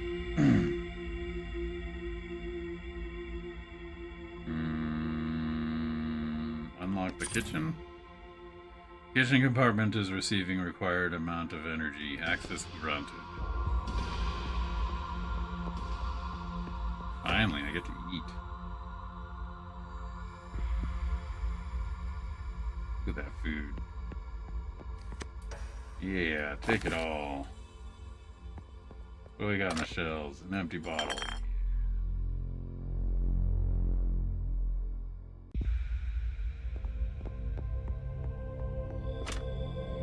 See a huge metal door frozen shut at the floor level. That looks like a freezer. You pull on the cold handle with your strength, no result. Yeah, that's not going to work. Maybe there's a knife somewhere in the kitchen. A knife? Are you joking? You'd need a sledgehammer and an ice chisel to break this ice. Or an ice pick. Sure, there must be an ice pick around here, right? For all that space ice climbing they do. Doesn't have to be an actual ice pick, but there must be some sort of similar tool here. I don't see anything in the text. Maybe you should ask your neighbor. I think my neighbors all hate me now, but I'll try.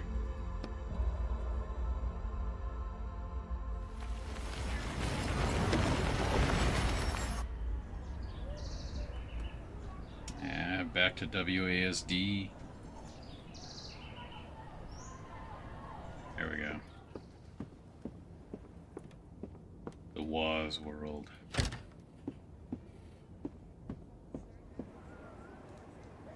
Knock on the door. Slow tramping of footsteps. Who's there? It's Etienne. Who? Etienne, your neighbor. I see. I'm looking for a pickaxe. Do you happen to have one? Pickaxe? What the hell's going on in your apartment? Renovations? More renovations? Where's my sledgehammer anyway? And my shovel? They're fine. I'm knocking down a wall, and your sledgehammer got stuck in it. I borrowed your shovel to dig it out, but the shovel got stuck too. I think a pickaxe is just what I need to fix this. What an idiot. Let me go look. Here, just remember to bring it back. Thank you.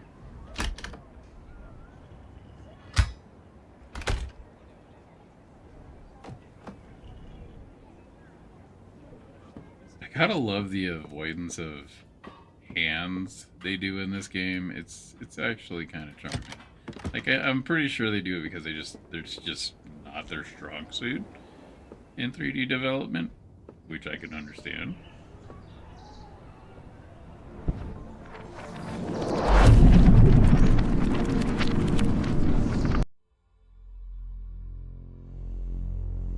Alright. Let's go ahead and do this. Use the pickaxe. You raise the pickaxe over your head. Okay, here it goes. Break the ice. Ice block. The ice is broken into tiny pieces. Ice block. Blah, blah. Can't read. Large ice block. The ice set might come in handy. What for? To cool something down later, you'll find out. Fine. The giant block of ice takes up the whole corner and glares at you unkindly. Use the pickaxe.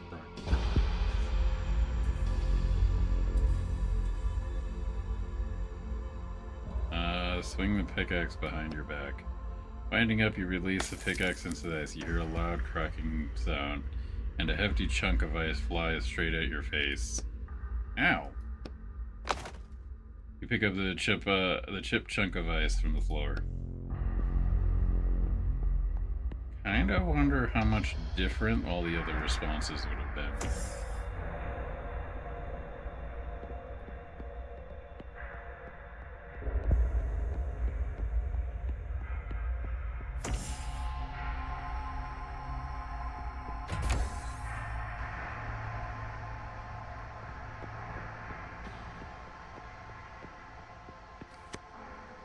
Youngest crew member uses panel, blah blah blah. Use the ice to cool the chamber down.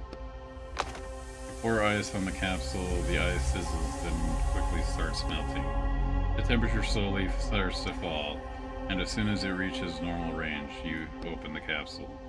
Man's eyes are still closed, but at least you saved him from suffocating in that heat. Should we leave him like this? Yeah, let him get a little fresh air. Take the flask. You remove the flask of the glowing liquid and put it in your pocket, making sure the lid is on tight first.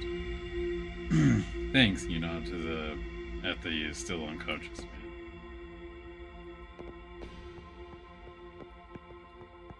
Table.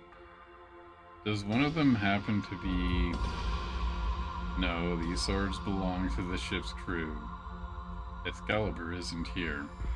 It's supposed to be sticking out of the stone, remember? Oh, right.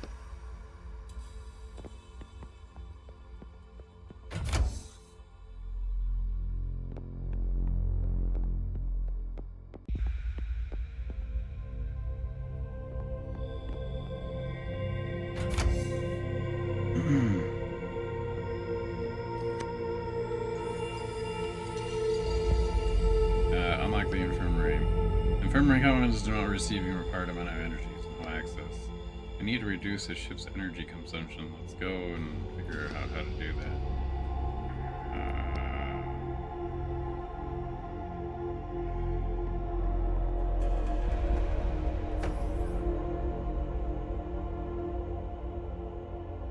Can we turn off the freezer somehow?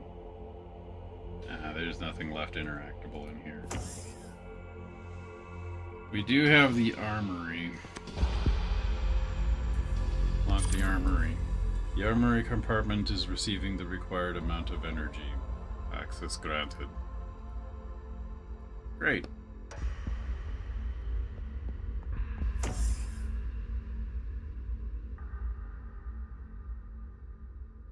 Oh my.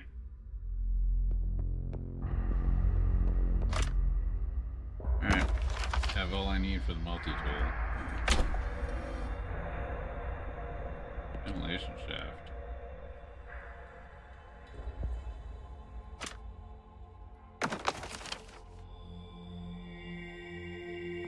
Documents. Part of a note. It underlines the fact that there was a sharp increase of suicides on Earth after our crew took Excalibur off the planet.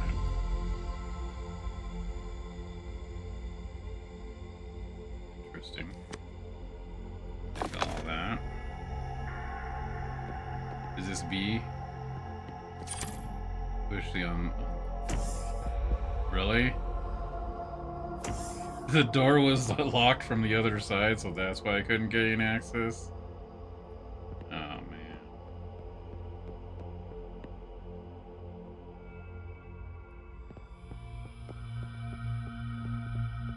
Prayer. Another prayer. And the voices of their disciples will resound along the Black River, from the shores to shore, from source to mouth. Right, that I have no idea where the voice, called the voice for. Oh, is it to open up a communications panel? What it sounds like. You put the note in your pocket. Lasers. The way forwarding is blocked by beams of energy. Leave. I'm not touching that. That's gonna hurt. Alright, I see another ventilation shaft.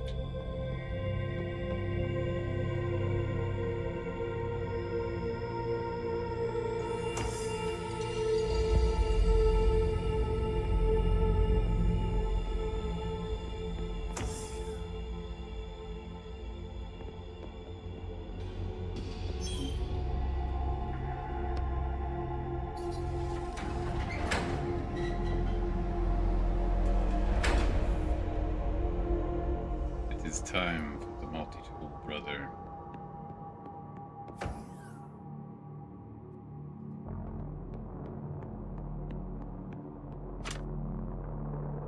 This is the only tool you shall put your faith into.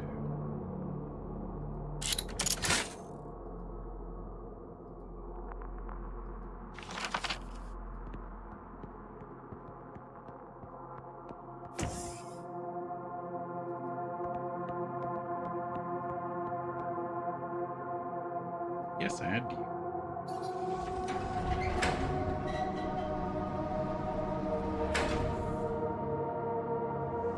Alright, back to the library to fix that one compartment.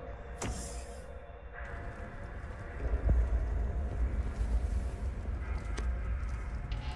the multi-tool.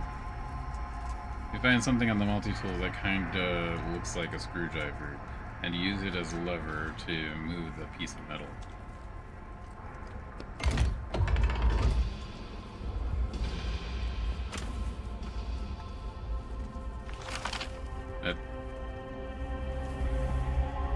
That's all that was in there.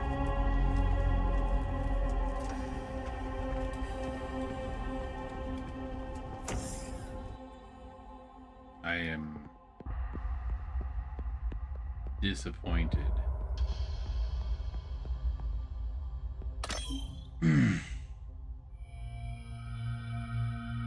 The ship's navigator greets you, Acolyte. We are exploring the vast reaches of the Black River in search of the worthy. Do you have any clues about where they might be? The sacred sword will lead us to them. When we find the worthy, they will draw the sacred sword from the stone and guide our people to a brighter future. So the worthy could be anyone, even me. Let me try and pull the sword out. I know I am the worthy you're looking for. First, you must prove you are worthy of attempting to prove that you are worthy. Study truth, inspect the machinery, and help your brothers. That will guide you to the gradual understanding of the truth that will unlock the path to the soul. No shortcuts for you. That's something else. No, I don't. I'm gonna ask him that.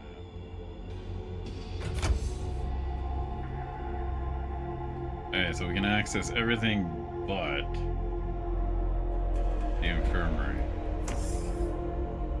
Not exactly certain where I should put the extra flask of faith I found. Well, let's try the engine.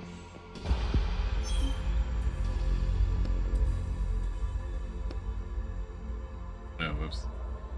Only after time has passed can an acolyte grasp the highest sacred truth, and then the worthy will permit them to ascend to the heaven and touch the sword. But what if I understand the truth sooner? You will be permitted to ascend and touch the sword. Now that sounds like a plan.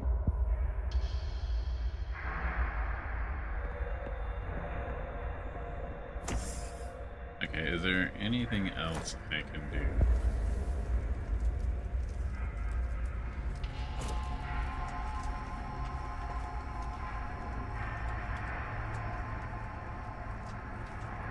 No, there is a vent.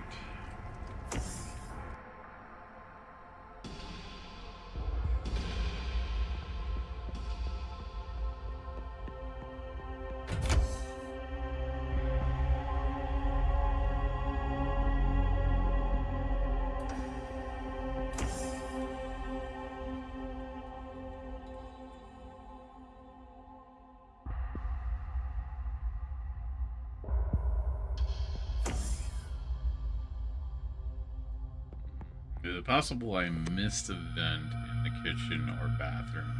Start with the kitchen.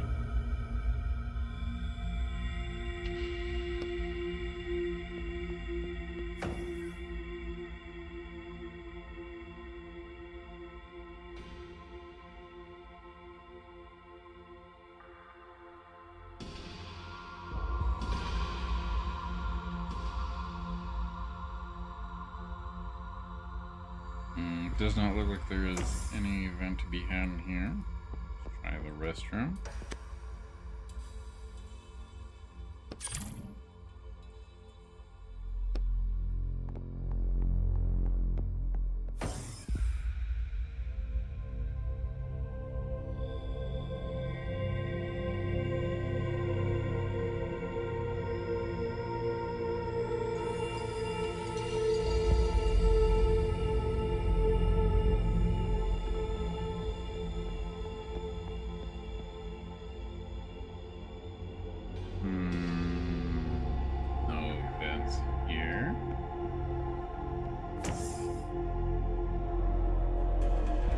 Is it possible there are some events in hell?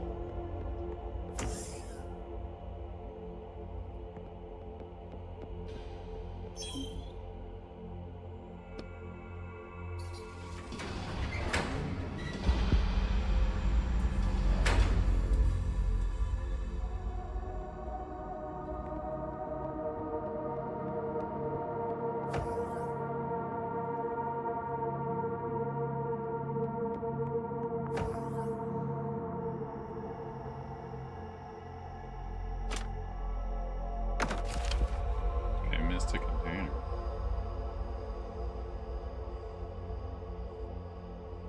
And no vent here, which makes sense.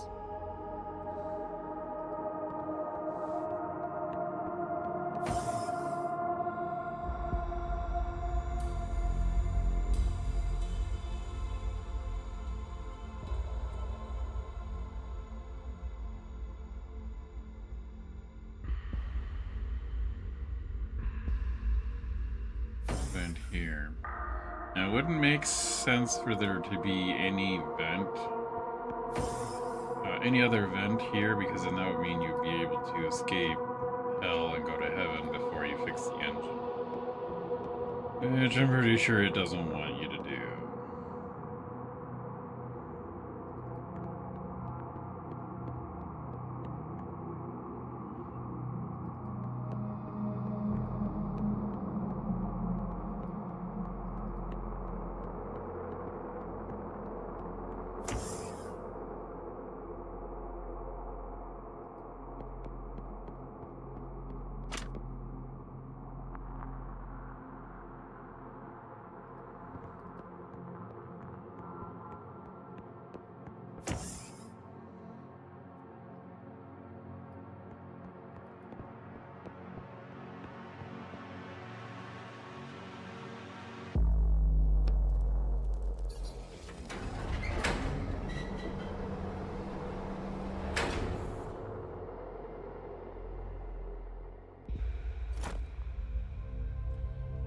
Checking here.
Nothing shafty here.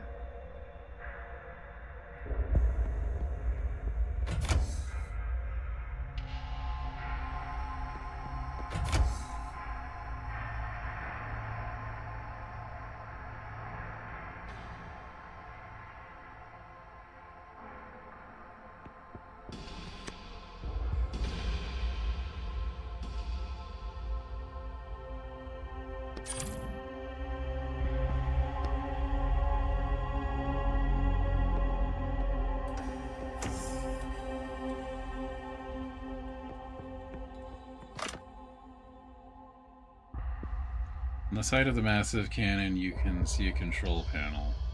Examine. Panel is a decorative metal frame with a floral motif. How does it turn on? Maybe it runs on faith too. You look under the panel and see a familiar empty compartment designed to fit a flask of faith. Damn it, fine. Their flask. With a hiss, the flask of the faith settles deep into the cannon. The panel starts flashing almost immediately blue, and blue and green symbols form patterns and then fly apart, forming several rectangular buttons. Okay. Now what? Try touching the words that seems to be how they do it in the books. Touch the message and say a prayer.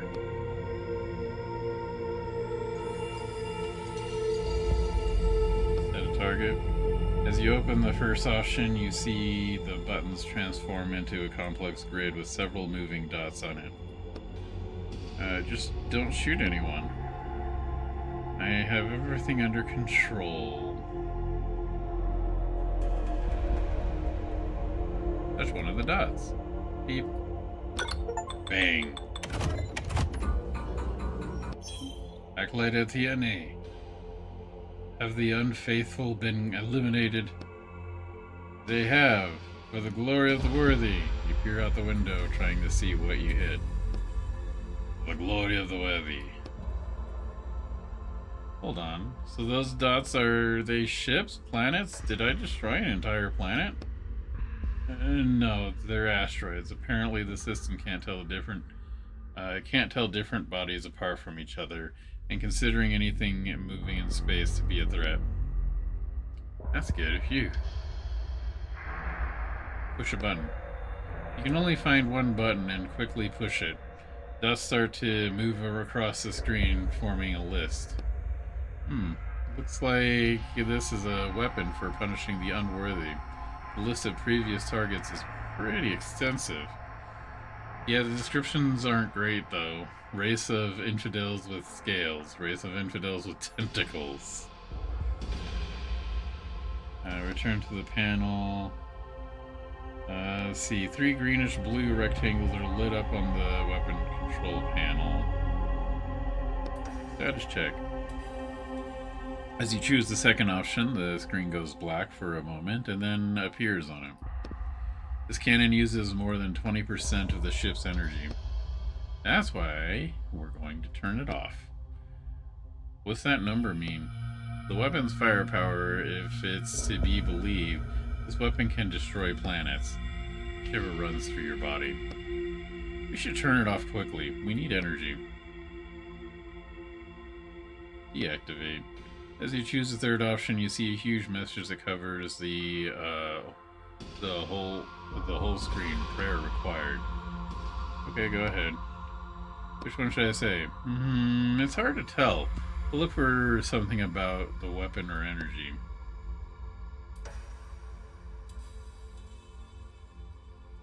Sacrifice? If my hand, O worthy, prevents me from serving you, I will cut it off like a withered root. You hear a hiss and the control panel goes dark. The cannon has been deactivated. See? It wasn't that hard.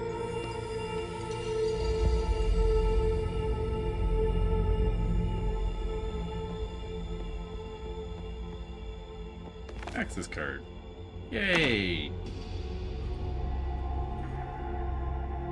Okay, does this lead us to the back of the library then?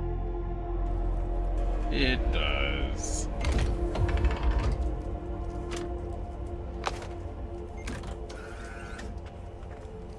It's jammed. With raspberry jam. Looks like someone already took the audio reel. I can't open it.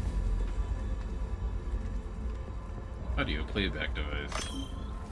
To activate the device, insert Faith into the compartment on the panel, brother.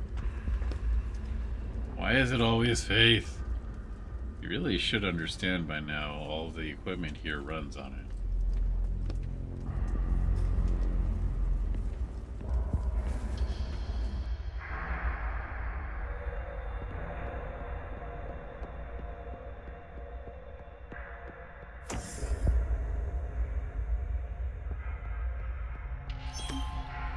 Available energy detected. I think we can unlock all the rooms now. Unlock the infirmary. The infirmary compartment is receiving the required amount of energy. Access granted.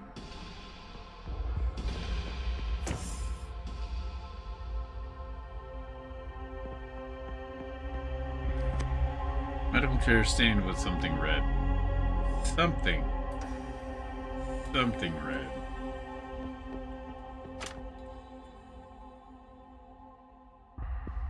Near the wall is a locked container medicine. Use the multi-tool. You find a long probe on the multi-tool that allows you to be able to use it as a lockpick. As soon as you insert it in the lock, something clicks, and the lock opens on its own. It picked the lock itself? You look at the device proudly.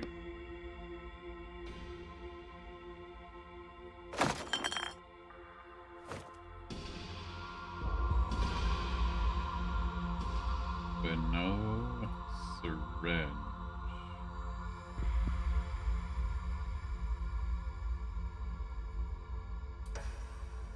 Oh, I got the feeling that's in that block.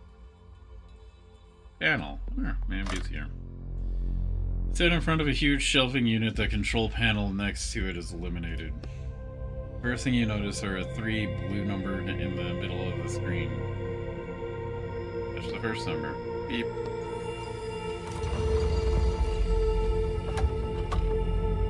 Inside is made up of neat square compartments, different types of bottles in each one.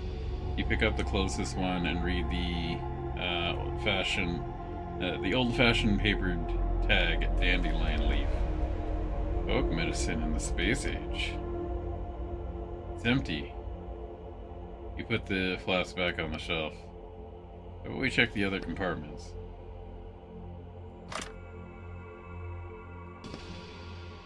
Touch the second number. Beep.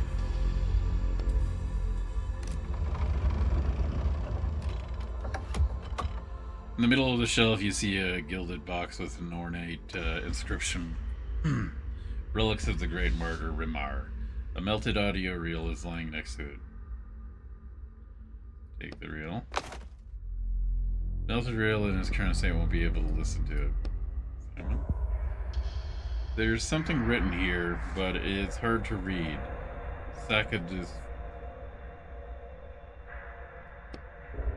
Sacred truth? Isn't that what the navigator was talking about to get to the top floor? We need to restore this and listen to what it is as soon as we can. Oh wait, I don't think it's a good idea to touch sacred relics on a ship. Where there's a crazy head that shoots lasers. You reluctantly pull your hand away. You stand in front of a huge shelving unit in the control panel. Okay, touch the third number. Beep. The beeps are taking longer. Dozens of mean-looking metal syringes stare up at you from under the glass caps. They are each filled with a greenish liquid. The label on the inner wall reads stabilizer. I don't know how to inject people. You're lucky I'm a doctor. But actually, I guess you're not that lucky, since I don't have any hands. Oh, you remembered something new about yourself? Yeah, Anyway, I feel more confident if it was some kind of spray or gel. Looks like you'll have to learn a new skill today. Fantastic. Carefully lift the one of your caps and take a syringe. It cools your skin and fits comfortably in your hand. Let's go back to the old capsule. Old man in the capsule. Let's go!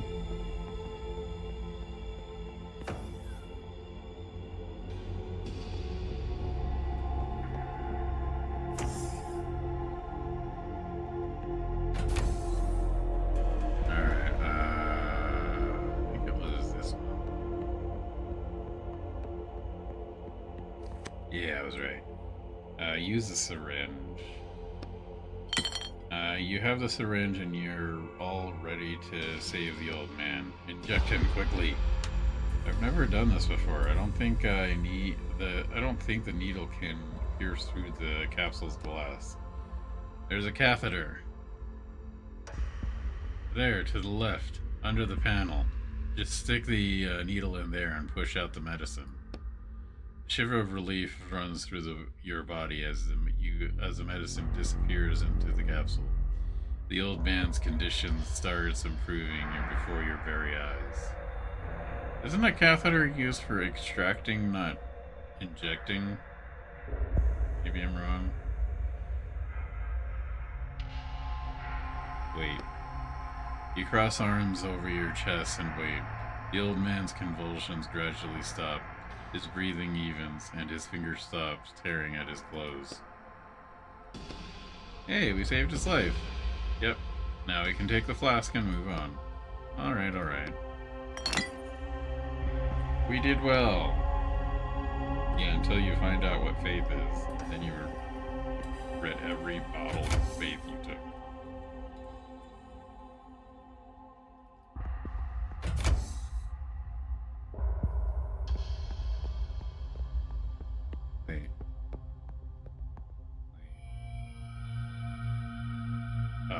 Activate.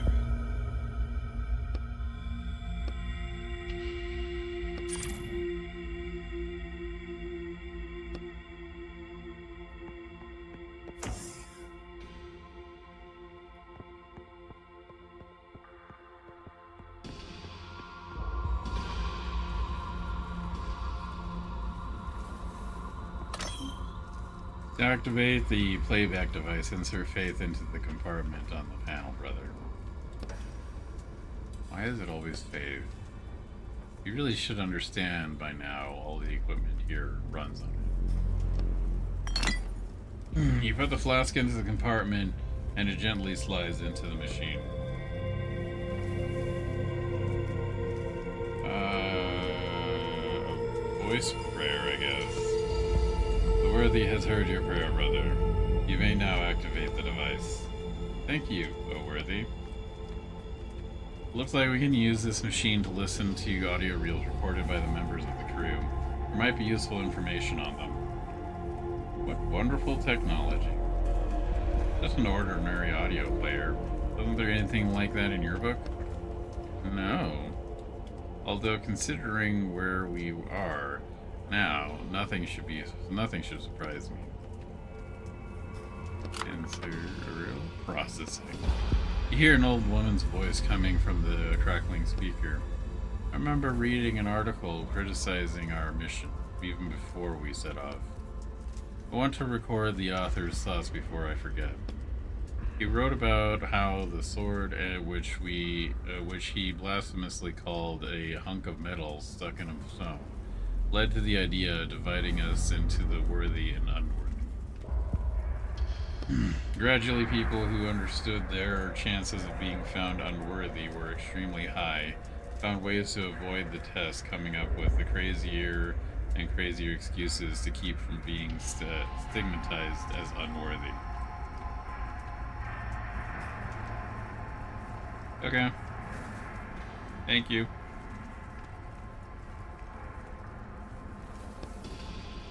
This hunk of metal, which allegedly got stuck because of shifting stone slabs, caused a general acceleration and development of interplanetary travel, which eventually led to our departure. However, sometimes even I begin to wonder. The recording cuts out. Processing. Warning. The material you're about to listen to was recorded on Earth, and we consider it to be against our faith and our mission. You hear a middle-aged man's voice coming from the crackling speaker. My attempts to analyze the influence of faith on our technology in light of recent events, I came upon an interesting detail. After all, behind all technology stands the Lent machine, which has proven a 2% error rate.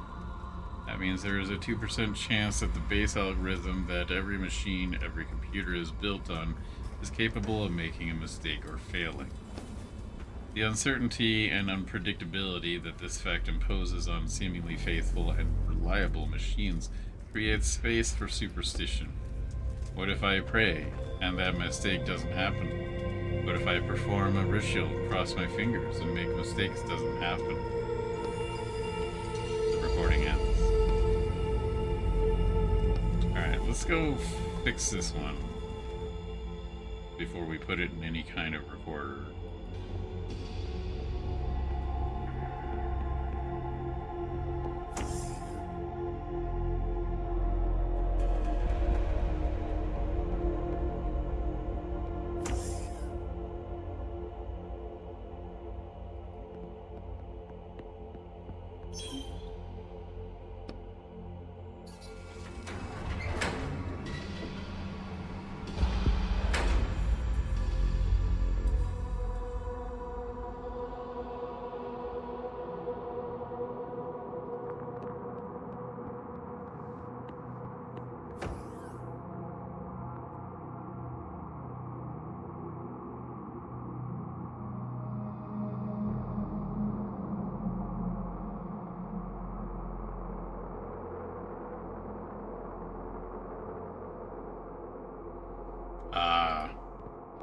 We had hamburgers for dinner too. Object accepted. Processing. Processing. The compartment's open and you see the completely restored audio reel within. Great, now we can listen to it and the player in the library. You see a screen with incomprehensible symbols on it under.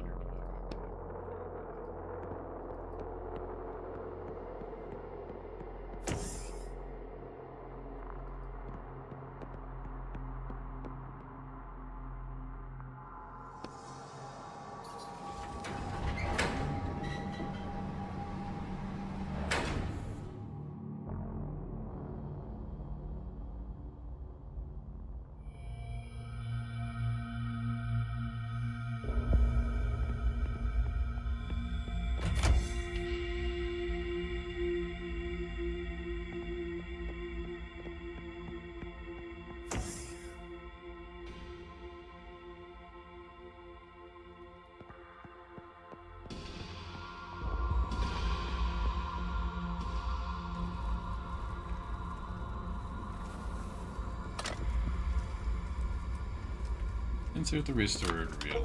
Processing.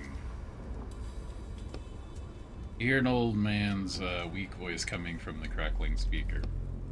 Oh, worthy, I pray to you. It's not your strength I desire. Alright, you write the words on a piece of paper and held against your name. But the responsibility that falls on one who is bold enough to raise a blade above themselves. Voice cuts out, then you hear the sound of the elevator opening and the navigator's voice from far off. Is this the sacred truth the navigator was talking about? If it is, then we won't have to work here for 5 years. Alright, let's go to the elevator. I think we'll be allowed to up to the sword now too.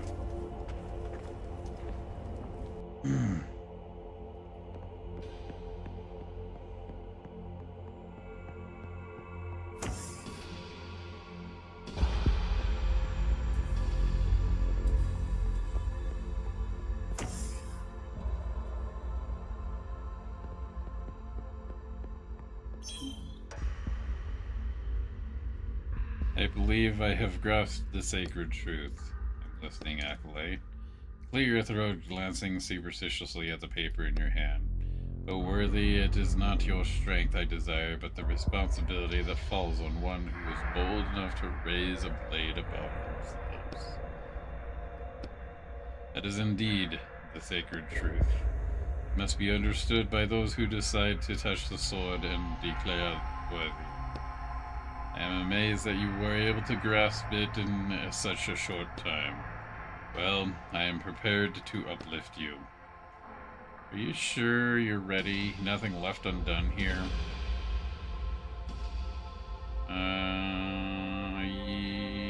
Yes. I'm ready, let's go get the sword. Uplift me? It shall be done.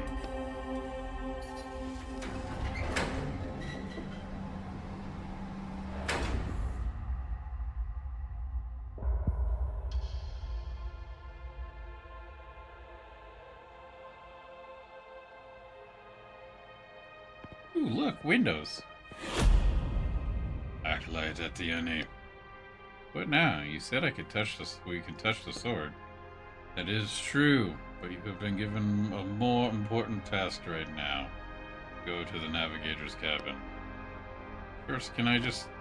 You notice a panel sliding back on the wall to reveal a weapon hidden behind it. That looks familiar. You automatically touch the back of your head. What's going on? I'm going.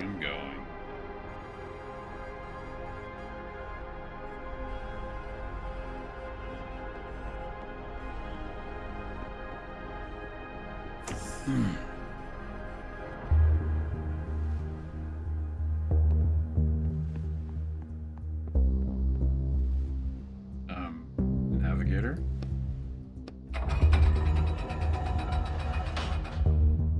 That thing's huge. Why did you summon me? Well, besides to kill me, obviously. I need you to change the ship's course. Change it? Can't you do that yourself? I do not have the authority. Only crew members can confirm the decision to go back. Go back? But what about the search for the worthy? Most of the crew has lost faith in our goal. Is that why you killed them? I simply made several harsh decisions based on purely economical reasons to preserve food and oxygen for the more useful crew members. Listen, the only thing I'm interested in is the sword. I permit you to touch it if you confirm our course change. Okay, it doesn't affect me anyways. Fine. What do I need to do? Best confirm your bloodline by stating your ancestral code. Code? Tap on the cage. None of the characters ever say a code in the text. Hold on. I forgot my code. If you do not remember your code, state the names of your ancestors, and I will confirm the code from the database. I doubt I'm in the database. Then how did you get on the ship? If you are on the ship, you are part of the crew. You are an acolyte. There can be no outsiders here. If you are part of the crew, Peter starts giving off a wisp of smoke. You must have a lineage, or else you would not have been accepted onto the crew. Can't there be an exception to your rules? There are no exceptions. Oh, I didn't go into the cell D. That's the one thing I didn't do. The conclusion is simple. You are a member of the crew who refuses to confirm the lineage. That means you are the opposition to our mission, which therefore means you must be eliminated. Well, I'd say that's not far from the truth. Summon. No summoning for you, sorry.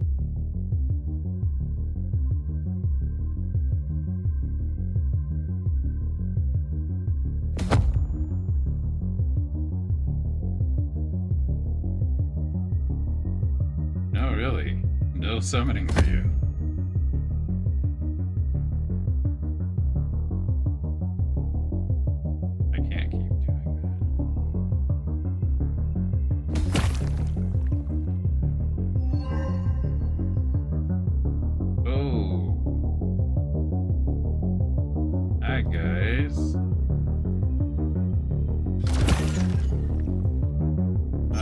That wasn't what I wanted to do, but okay.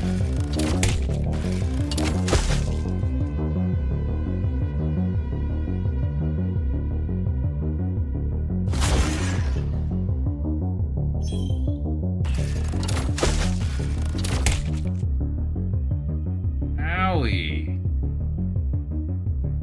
Alright, well. Wait, what?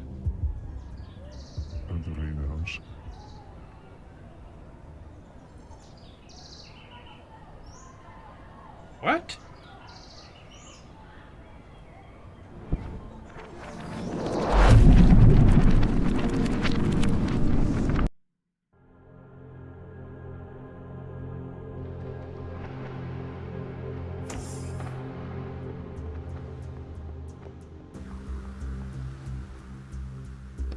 Okay, blah, blah, blah, blah, blah, blah.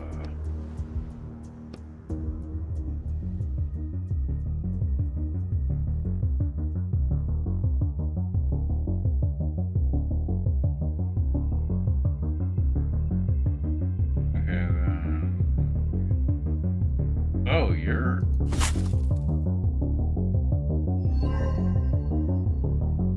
Alright, it's done.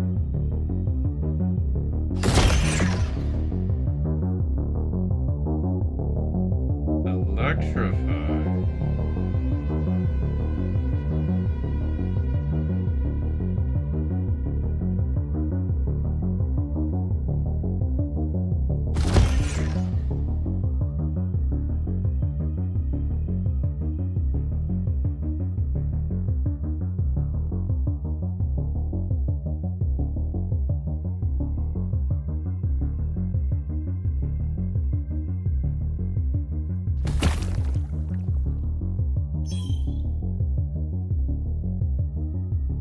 Okay, but you're electrified.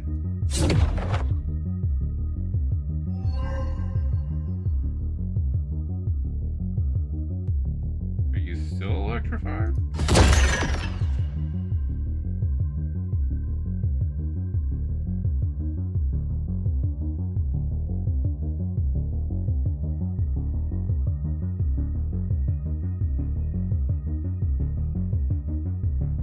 Can't stun.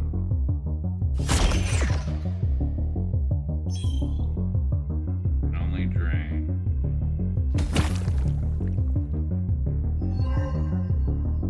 Which should be enough.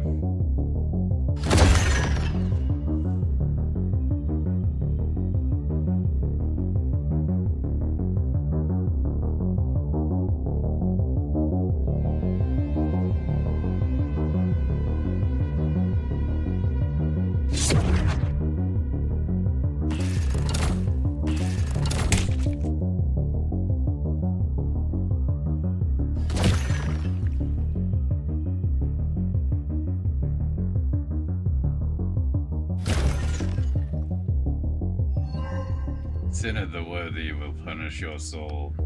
Navigator quarters flares up from within. Cinna. Sinner.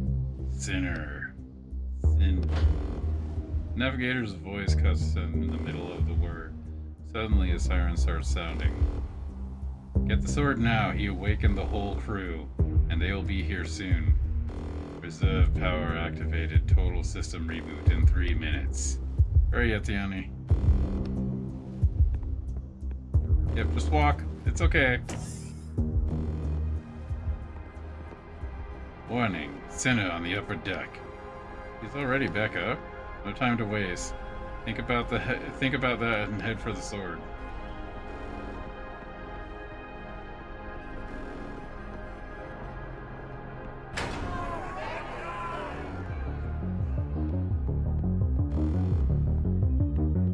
I am worthy. Bang, bang, bang. They'll break through any minute. Sword draws your full attention. The majestic hilt gleams, and the light in the sharp blade disappears into the thick stone. I'll try to use my hands. Pull it out first. Right, maybe out of all the people in the world, you're actually worthy. You lower your head, take a deep breath, and walk up to the stone. That was sarcasm. Find another way to get the sword out quickly. You feel your hands like they're filled with the strength, and lightning seems to flash inside you. You're wasting time. I am worthy. What are you mumbling over there? Can't we use a laser or something to cut out the stone? I am worthy. Your legs lead forward of their own accord. Your hand grabs the sword's hilt, and it fits perfectly. It's your sword. All you have to do is pull it out and... Damn it. Your muscles burn, but the sword doesn't bleed. It doesn't move an inch. Can we please find a laser? Try jiggling the sword. There's no way it can be stuck so tight in this damn stone. You jump onto the stone, grabbing the sword's hilt, and use your full weight to try to move the Excalibur back and forth. Bang! You're getting desperate. They'll blow the whole ship. High-pitched squeal from behind the door drowns out the siren's wail. They remember that they have an automatic chainsaw, diamond-coated from page 142. Now we really don't have time. Damn it all.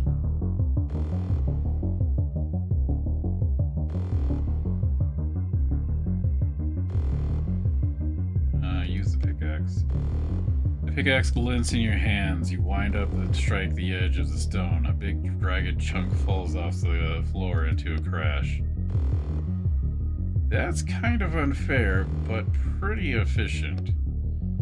I need to get the sword out at any cost. Shouting behind the door gets louder. Pickaxe striking sounds. The sword lurches forward. You throw your pickaxe aside and manage to catch it at the last second. There are still bits of stone on the blade, but All in all, Excalibur is free.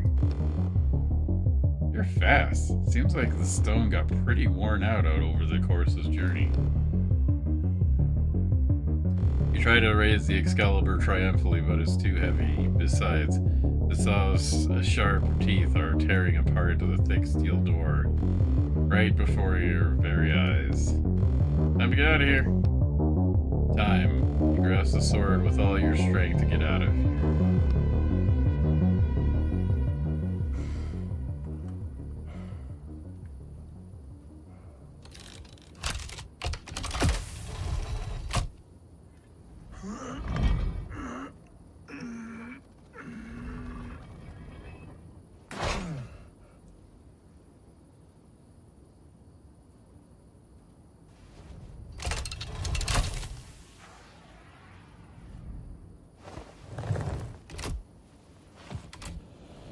This is gonna be heavy.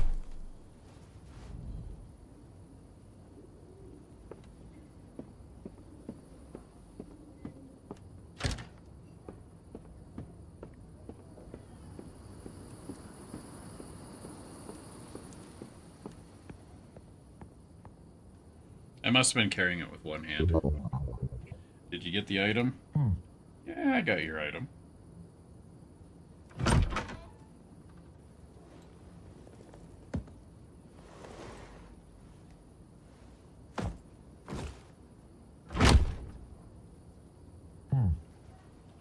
I need to get some sleep now. I'm exhausted. The phone gonna ring. Are they gonna be happy that you... Hello? Tatiana, you called. Did something happen? I called you? Yeah, I was away for the weekend, but when I came back, there were 15 missed calls on my machine. I figured something must have happened to you. Damn. Looking around at the empty beer bottles. Hey, I'm sorry. I don't know what came over me. I apologize for bothering you. Don't worry about it. Well then. Goodbye, I guess. Yes, goodbye. That was it? What was it? There we go. This is the cause. Silence. The order has been accepted. You may go. There was no envelope. What envelope? No, the one with money inside that you usually give me after. Last time you ruined an order that cost me 600,000 pounds sterling. How much? And you think I'm going to pay you for that? Think of it as compensation for my losses. Hold on. You paid me 1,000 per order. That still leaves you with so much money. That's all I have to say.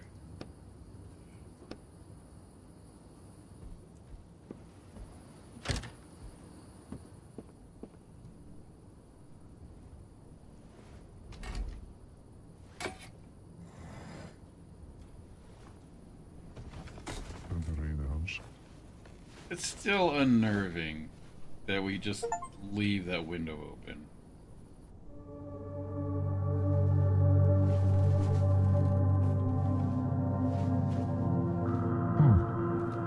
What a wonderful day. I've got a kick in my heel.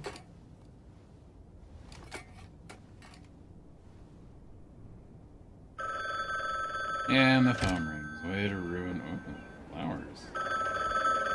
Ooh, lots of flowers. Hello? There's a job. I'm ready. Anything else? No. The order is at your door. Sure is strange today.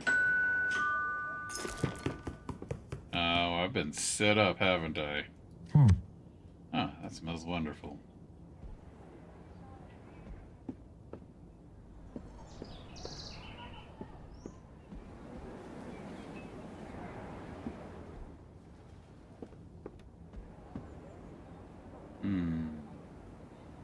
I thought that was a snake.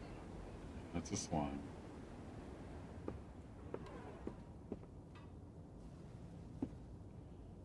Goodness, what's with the... Let's go ahead and increase our abilities. Stun. Increase damage or interrupt. Isn't that what I was doing to begin with?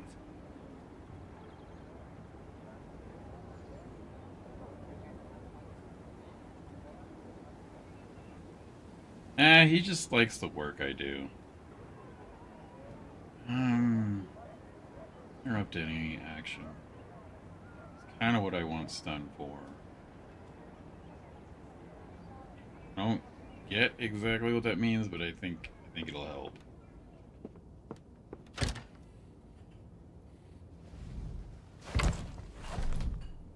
It's easier to get a new one. Need to put this on the table. So does this mean I still have 3 orders to do? Since I didn't get paid for the last one. Or was the payment just for simply letting me live? Letting me do my things. Oh, what's in the bathroom? It looks like there's some clothes. Let's take a look outside. Alright, how's the kitchen?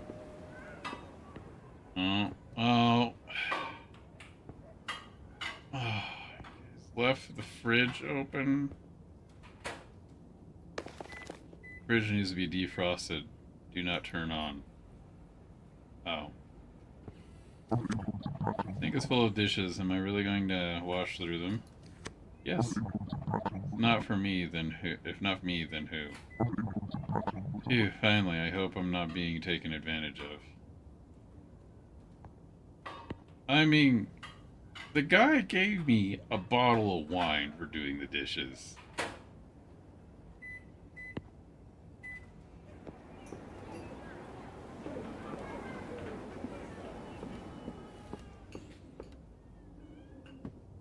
Oh, yeah.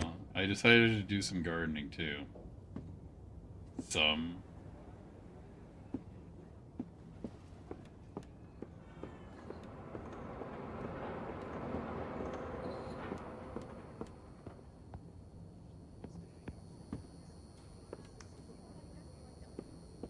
Did we get new neighbors? I have the new neighbors moved in.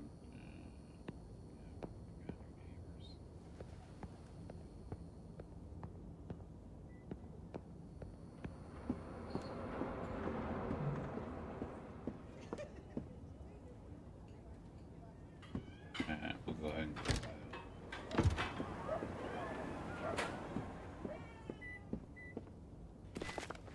I would like to congratulate you on your purchase of an apartment. You were not the best of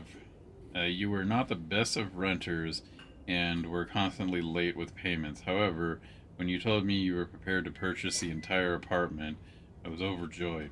I'm delighted that you have a new source of income, since as far as I understand, you no longer write for a living. It seems you made the right choice. I wish you good luck. Pascal Bamaldi.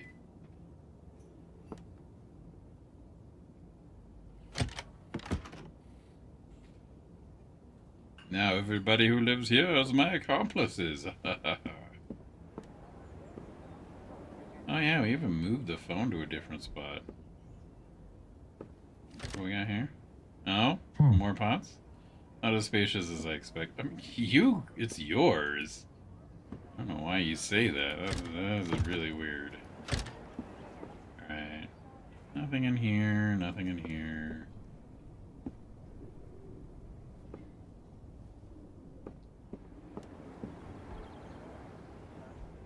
Alright, I think we've successfully explored everything. The contract. The contractor agrees to infiltrate Timeless Mansion by Helena Roberty and extract an item, the Cursed Clock. Client agrees to pay the negotiated sum upon fulfillment of the contract. You know, the client did not agree last time. Extras from a review, fresh and original as always. Nowadays, there really aren't enough authors who are this original and can also release new books so fast. And in we go.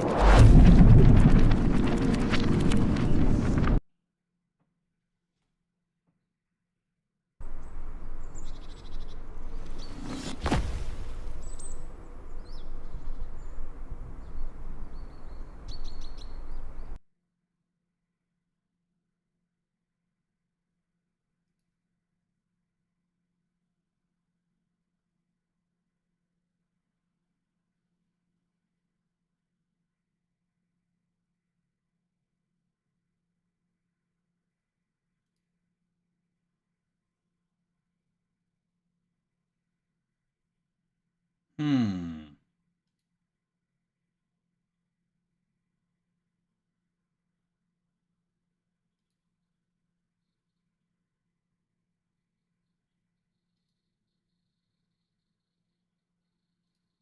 Well, that was weird.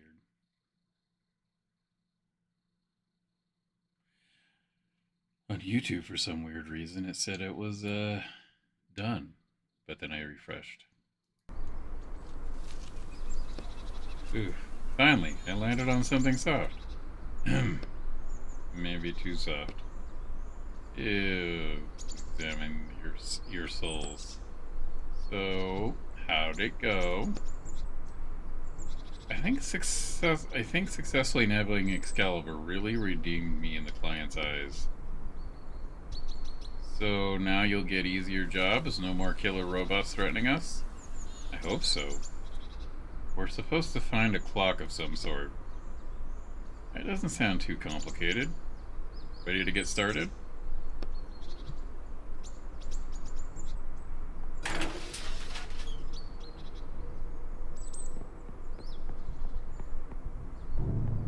What? Hey, it's a cute place. Tiene? Are you okay? Yes. Rummage through the trash.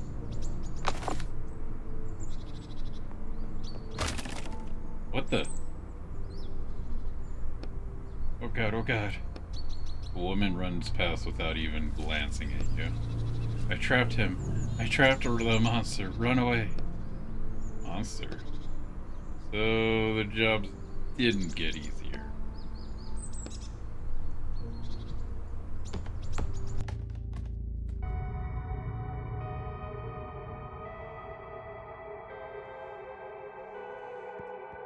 Man, I don't think that piping is efficient. Old rusted pipes run along the wall. One of the pipes is dripping, actually. The water is full on flowing out of it. It's too late to save this pipe. The steps collapse under its own weight.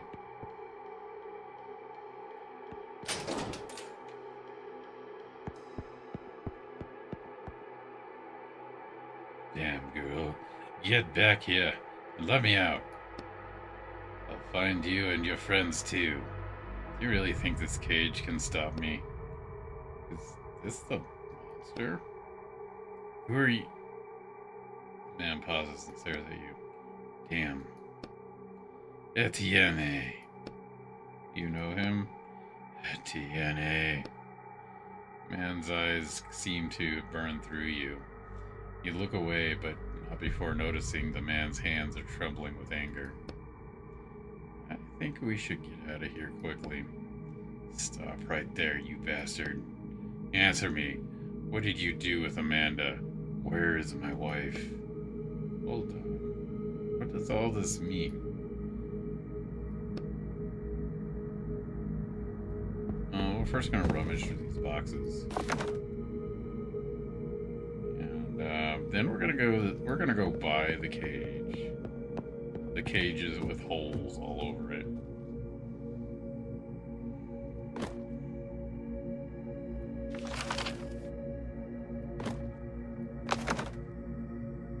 It's just giving us everything. The window is boarded up tight. It's locked and won't be opened without a key.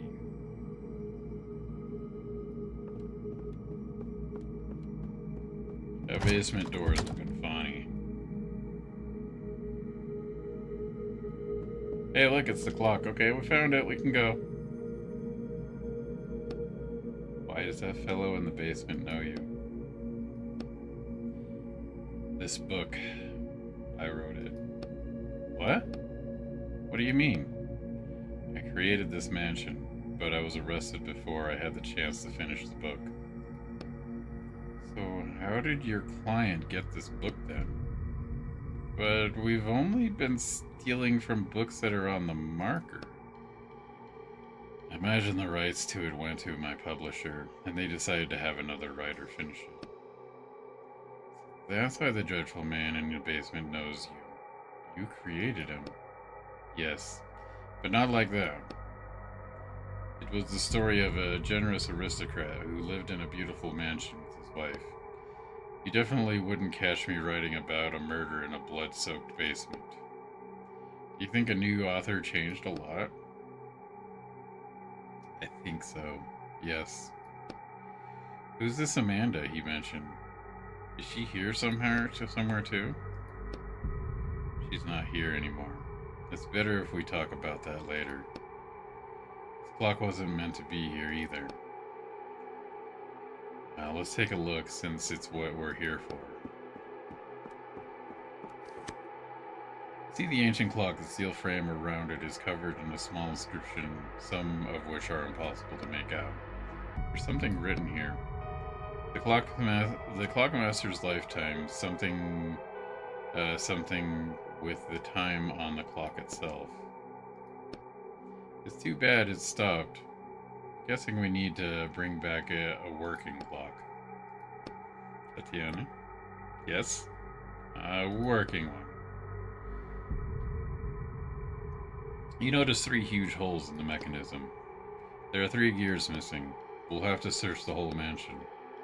Well, you should know your way around here pretty well since you created all this. Are we at the end of the book? That's right, the plot has ended, and the heroine managed to lock the monster in the basement and escape. Nothing else happens in the plot after this. A happy ending. We need to go back to somewhere on page 150 or so. That's where the mansion will be in the best shape for us to search it.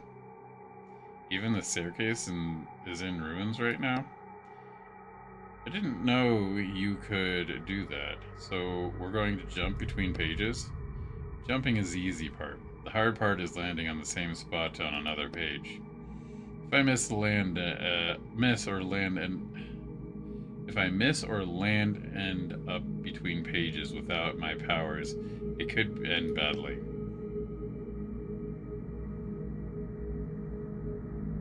Let's not do that right now. Let's take a look around and see what we can get. Alright, nothing here.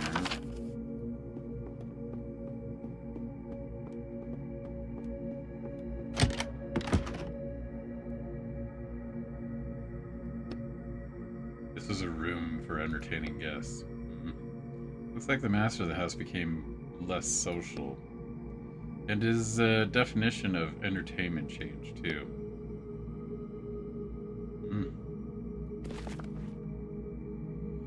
The old dusty parcel lying on the table. Yeah. Cabinet. Cabinet. Looping me now?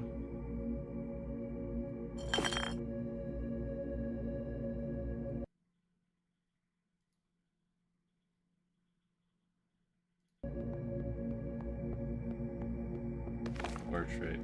Master's clearly not a modest man.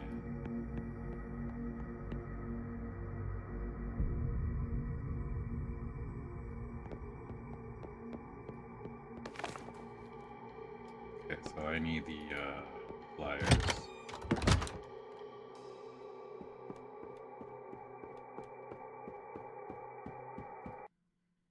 Yes. Well, yeah, you're going to. It's not embedded into Twitch. It's embedded into my streaming equipment.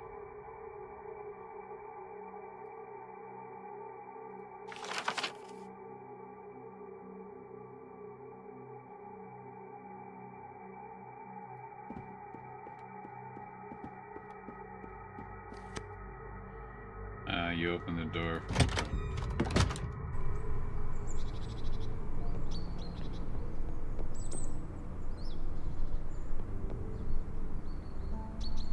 Is there nowhere else to go?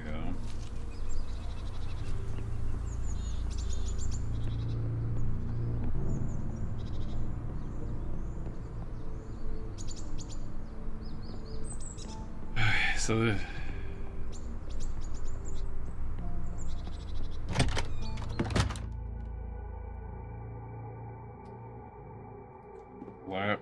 staircase. Can I get anything from it? Time has not been kind to this staircase. Really should check the second floor. That's where the monster has his study. What do we do? I think the easiest way to prevent the staircase from collapsing in the first place, since we can move between pages now. You look into the hole and see an outline of the basement room below. That's what we'll do. Right. I guess I can jump pages. I think it worked. We're on page 120 now. It's a little more pleasant here, don't you think? Etienne, you don't want to keep doing this, do you?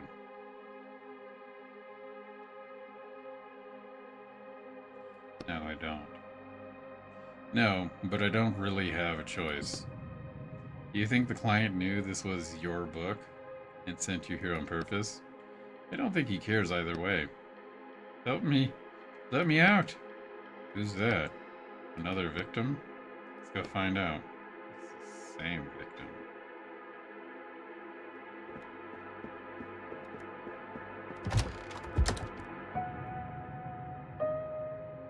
Oh, this is more pleasant.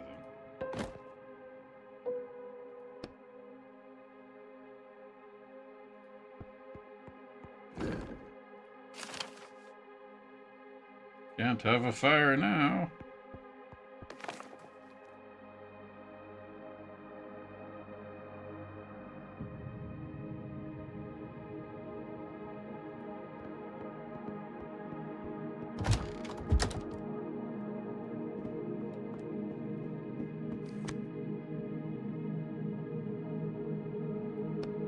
Still needs gears.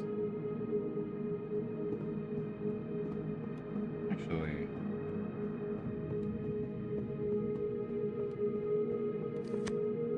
it's locked. The master didn't want to let anyone out.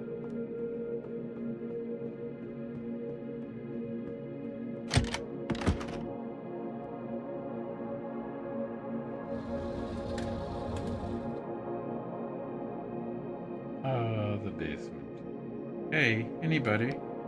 Hey, Jonathan? Guys?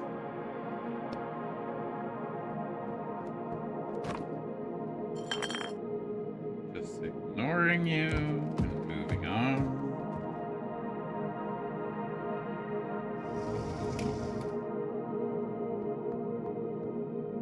You look at the empty cell, the scratches on the floor and chains hanging on the walls, making this a frightening place even without it. I wonder where our monster is this time. I think we're better off not running into him. It looked like he was ready to kill you right there and then. Do you think the new author made him like that? No, nothing's changed there. Oh? But he's not supposed to hurt the other characters. And this change in him bothers me.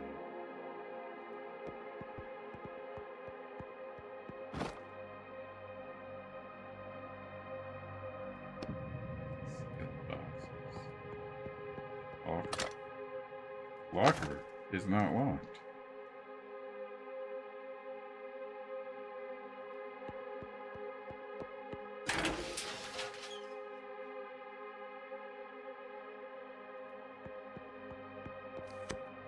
It's locked.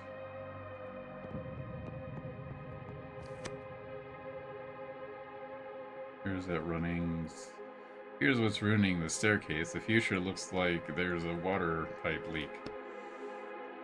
Pipes are indeed leaking badly. The smell of dampness lingers in the air.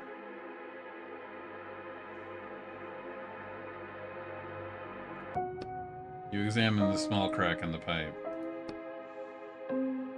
You instinctively clench your fist, preparing yourself for the burning pain of your shackles.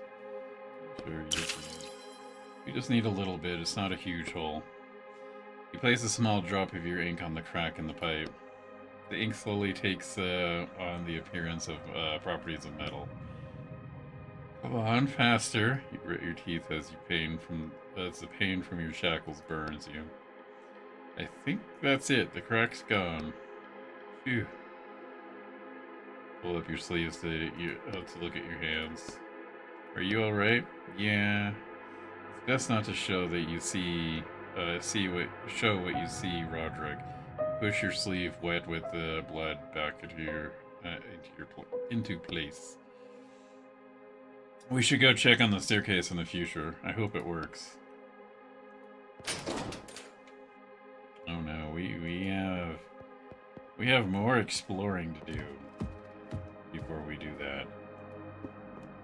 That door is the last thing we're gonna be looking at though.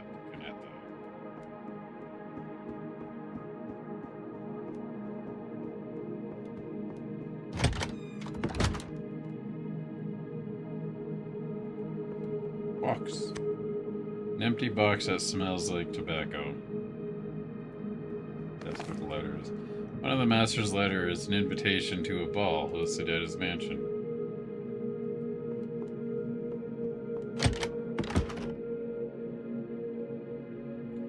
This is the mansion's master's study. It's so sparse. Apparently, whoever rewrote your book didn't know anything about creating a pleasant setting. I don't think it's all that bad. Oh?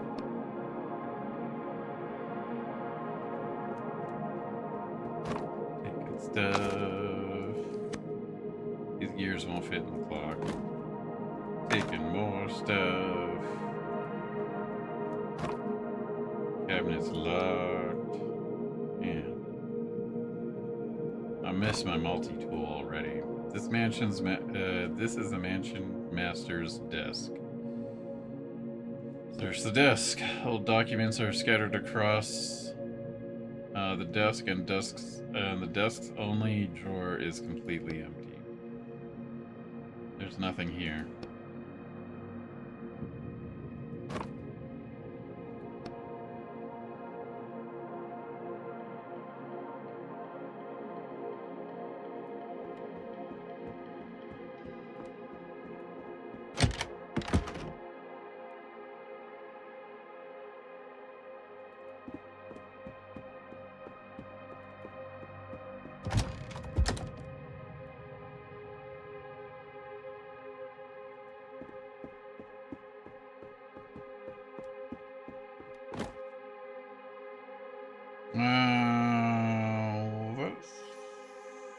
Let's do the pliers first.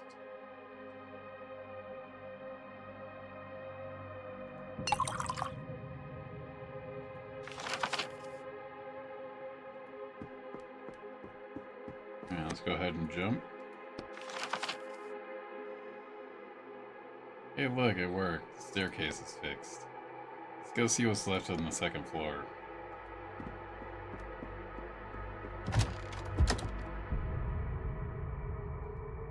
Small table.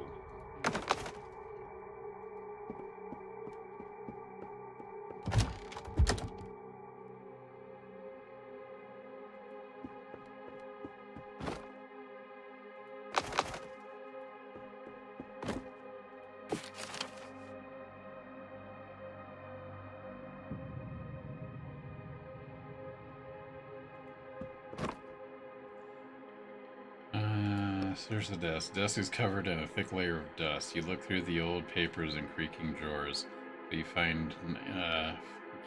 don't find anything of interest. So I'm guessing we're going to use that desk as an aging tool.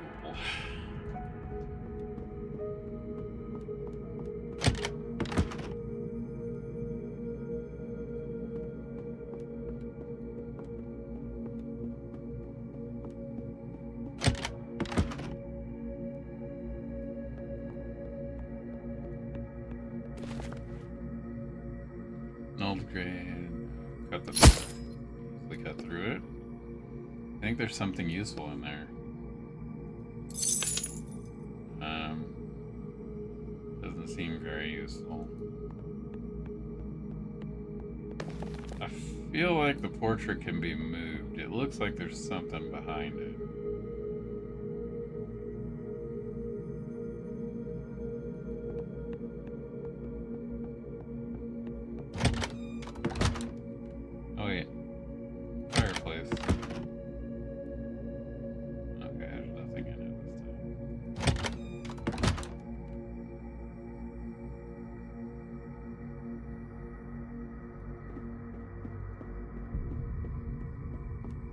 chest.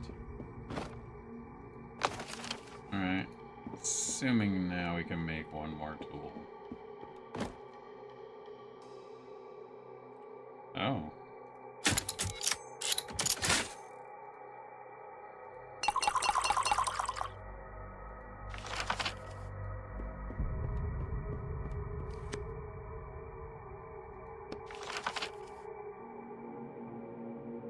So what year is this supposed to be? It's supposed to be 5 years.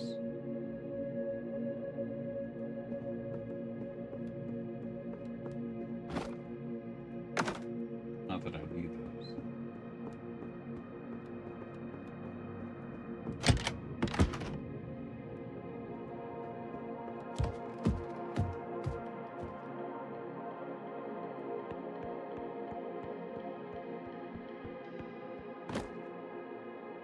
Use the crowbar. Not standing on ceremony, you pry open the boxes with the crowbar. Alright, cool.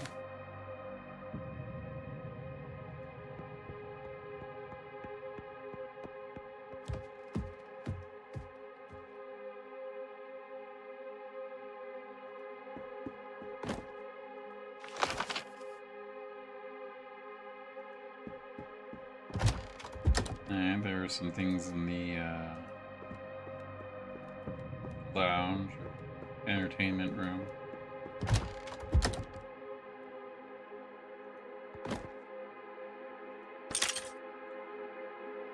All set. Okay, bottle. That's handy.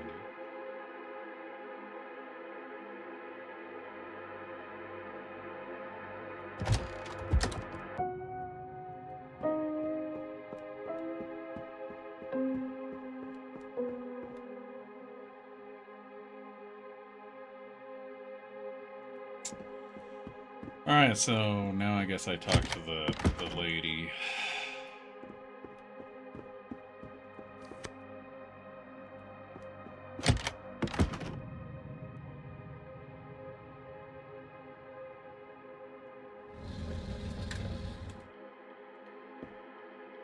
Is anybody there? Help me. Jonathan. The voice is coming from behind those bars and shelves. I hear it. Can we,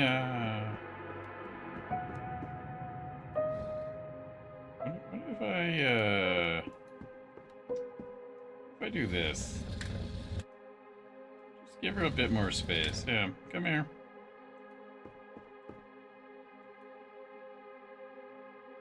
Alright. Oh, you. Come here. Fine. You're free. Go. Ah, you're not free. But I'm trapped in here with you. Oh my god, who are you? That's not important. Alright. My hands... She draws your attention to the handcuffs behind her back. How did you end up here? You fiddle with the handcuffs. My brother and I were looking for something. Oh my god, Jonathan, he's still around somewhere. Promise me you'll find him. We'll see. Not promising anything. By the way, you haven't seen any gears around here. Have you? Big ones for a clock? No, sorry. It's okay. Although when I was searching the study upstairs, I found a secret compartment in the desk, but it was empty.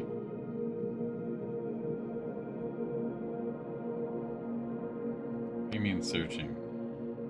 Hold on. What do you mean by searching? Did I say searching? I must have misspoke.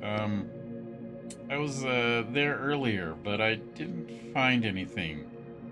Finish fiddling with the handcuffs, and the girl's finally free. Did you check the false bottom of the desk drawer? No. Well, you should. She rubs her freed wrists. Well,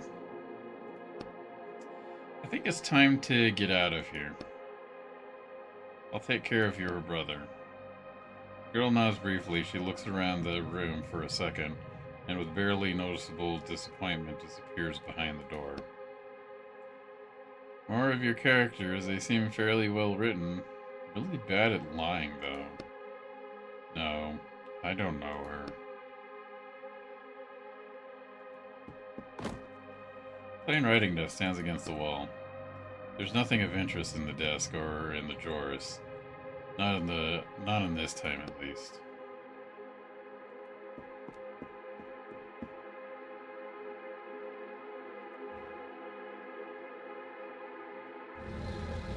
I don't know how she escaped without moving that.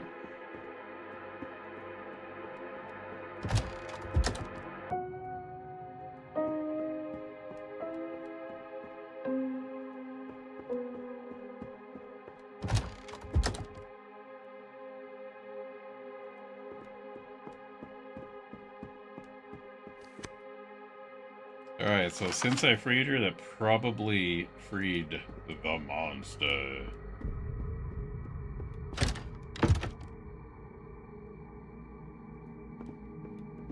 So let's take a check. Oh, he's still there.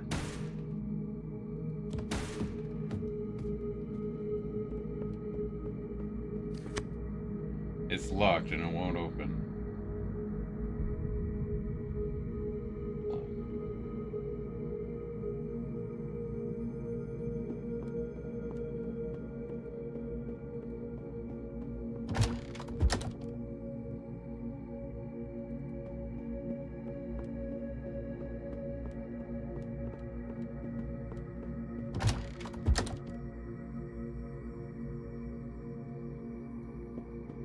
Rubble, rubble, rubble. You see an old chest of drawers under the rubble. Pry apart.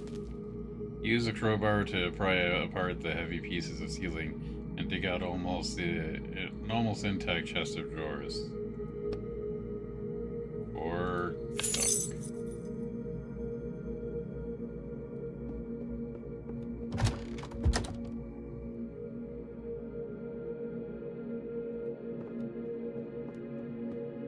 duck.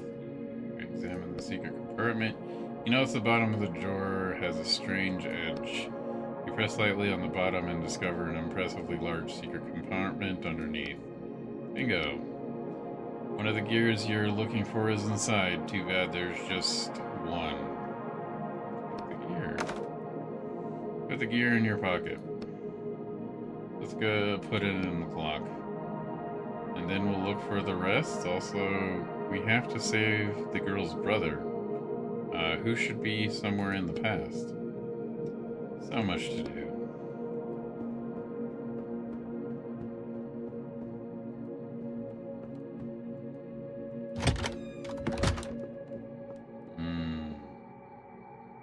A man is standing the hallway, holding a strange walkie-talkie and flipping various levers on it. Mariah, come in, damn it, Mariah. The only sound coming from the walkie-talkie is the static. The man taps it angrily, as though hitting it will help. Damn, I think he's... You notice the man's police hat. The man suddenly turns around, and you see that his face is made of paper. Stop right there! Nobody gets along. Breathing heavily, measuring you with his eyes. He raises the walkie-talkie to his face. For the record, during a routine patrol, Sergeant Kiko Braitz encountered an unlicensed bookwalker. To hell with you. You notice the walkie-talkie still isn't working. How can I help you? State your name at the very least, and remove your disguise. Why the hell aren't you saying anything? State your name and I'll note it down as mitigating circumstances. Don't make me use force. My name is Robert Potter. James. Yeah, James Potter, I mean. For the record, the unlicensed bookwalker refuses to state his name and is lying to the officer. He's also concealing his face behind a mask. Take that off right now. Maybe it's best if we do what he says. If he finds out who I am, he'll find me in reality, and that'll be the end of me, and you. I don't know what the problem is, officer. I'm a licensed walker, and I'm here by the order of my publisher. Oh yeah? And who's this publisher that sends their employees into books that haven't been pulled from stores? Well, we have a special kind of publisher. The man starts striding towards you, unbuttoning his uniform jacket as he approaches. You raise your fist, preparing to defend yourself. It's too bad Mariah's not here. She really loves beating up thugs like you. For the record, commencing neutralization. No, I disable yours disable.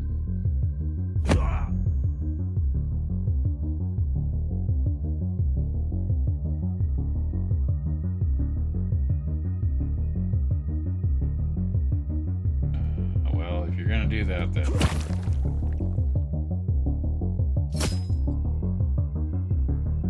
Oh.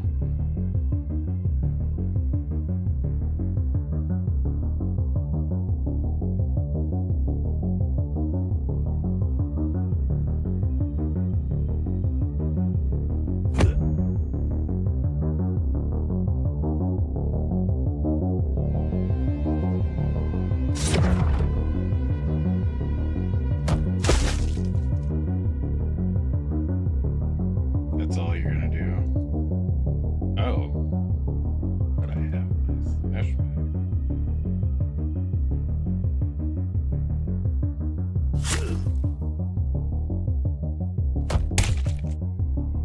Two hits of damage, huh?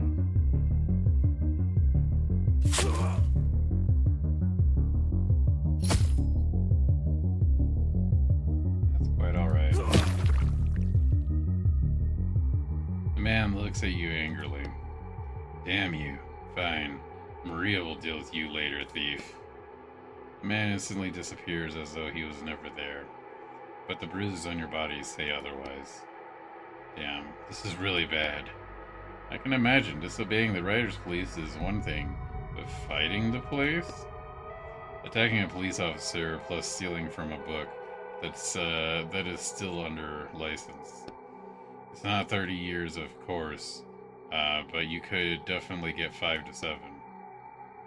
So not even close to what you were accused of. What in the world did you do, Antiani? Hold on. You also said you hadn't finished the book when they arrested you, which means something happened here in this mansion. And if it has something to do with the mansion's master and someone named Amanda. How do we get down to business before that policeman gets here with backup?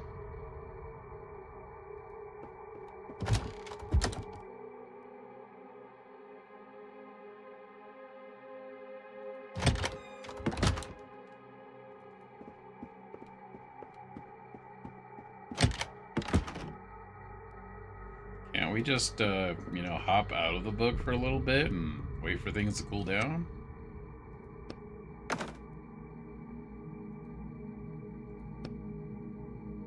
Hear the furious cries of the mansion mastering coming from the basement. You think that will help you, Etienne?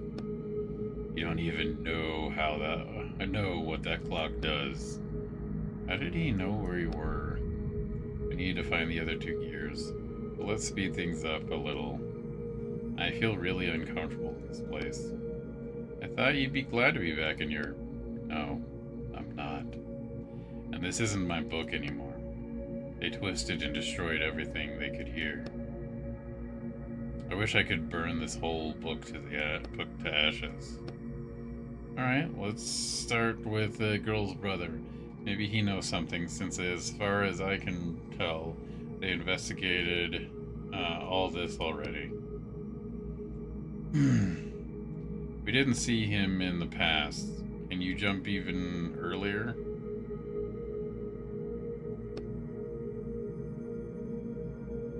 Go to another time. 1990. Phew, I guess today is our lucky day. So many jumps and we're still in one piece. Maybe it's because you're so skillful. Stop it. Hey, sorry. I'm just trying to lighten things up a little. Thanks for trying. Alright. Barrels.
Blancas. A niche. What's this? There isn't supposed to be a passageway here. I guess the master is building a secret room? The mansion's master would tear down this wall himself. He's a well-off aristocrat. Servants should be around here somewhere. It's probably their work. I don't see any servants in this time. Looks like the new author took them out of the plot. You think they put them in another book? Of course not. No one in their right mind would take a character out of a book. That breaks one of the most serious writer's laws. They probably just got erased. We need to search this place in different times, since there might be a secret passage here. Alright.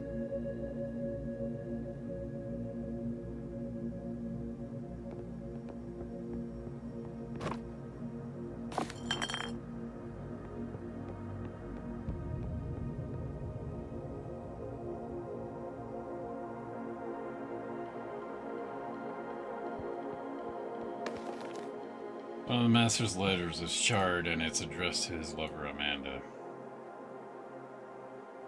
And in the fireplace.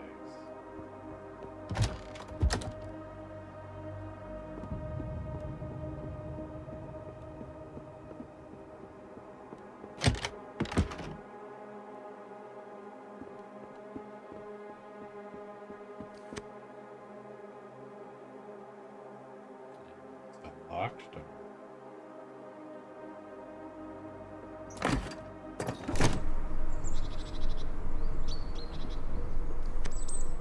And you jump it. You look down through the hole and at a dried up thorn bush.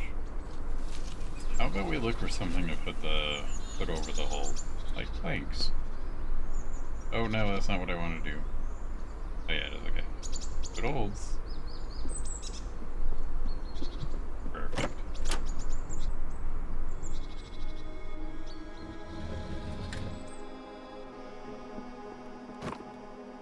Writing desk stands against the wall. There's no way it's not important since it was behind bars. Stay on the desk. You open the only drawer, but it's empty. So if we assume the author is rewriting someone else's book isn't particularly intelligent, then it's obvious. Push on the bottom of the drawer and open a secret compartment underneath. Another false bottom. Your thought process is good, but it's still empty. You feel around inside the drawer just in case, but you don't find anything. Am I missing something? Do I need to check another time again? Maybe we search the other rooms. We haven't checked them all yet. Okay.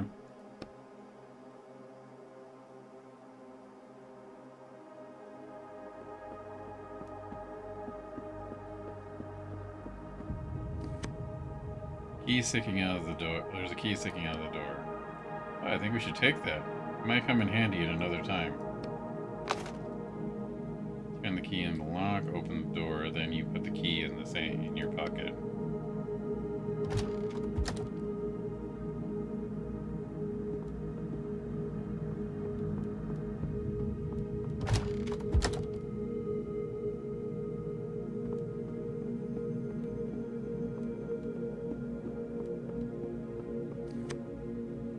Locked. The master didn't want to let anyone out. And the key doesn't work? Oh. Go to another time. 2000.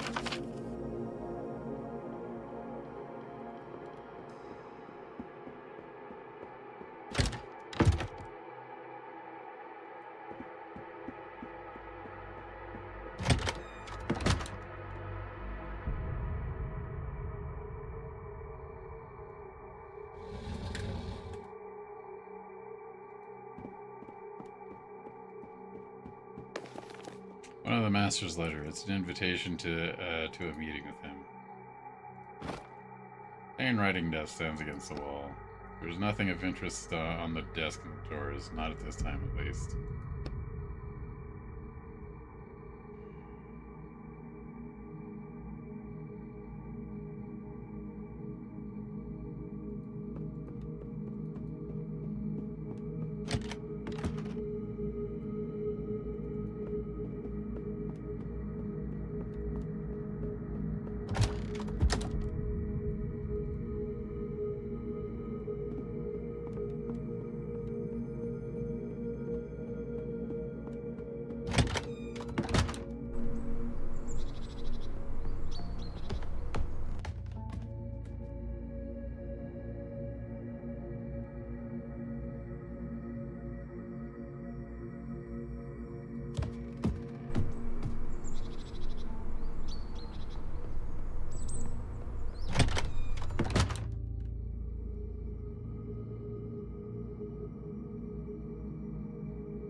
Desk against the wall. There's nothing of interest in doors, not at this time. At least.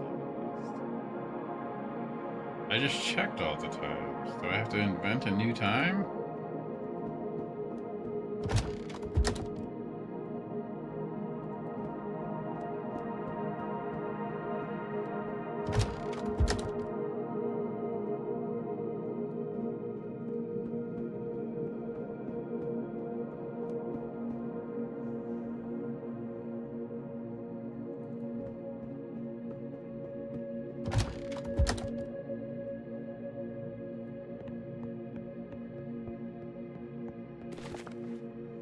Painting caught my eye right away.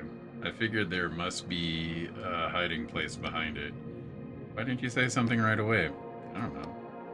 Well, we definitely know that there's what's behind the painting. How do I open it? We look behind the painting and see that it's mounted on a vertical runner set into the wall. I think it slides upwards.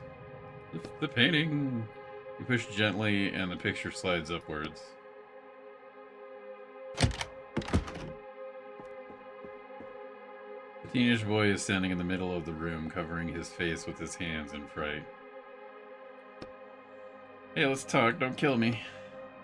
We're not associated with your kidnapper. Are you Jonathan? Yes. He lowers his hands and tries to get a glimpse of you in the light.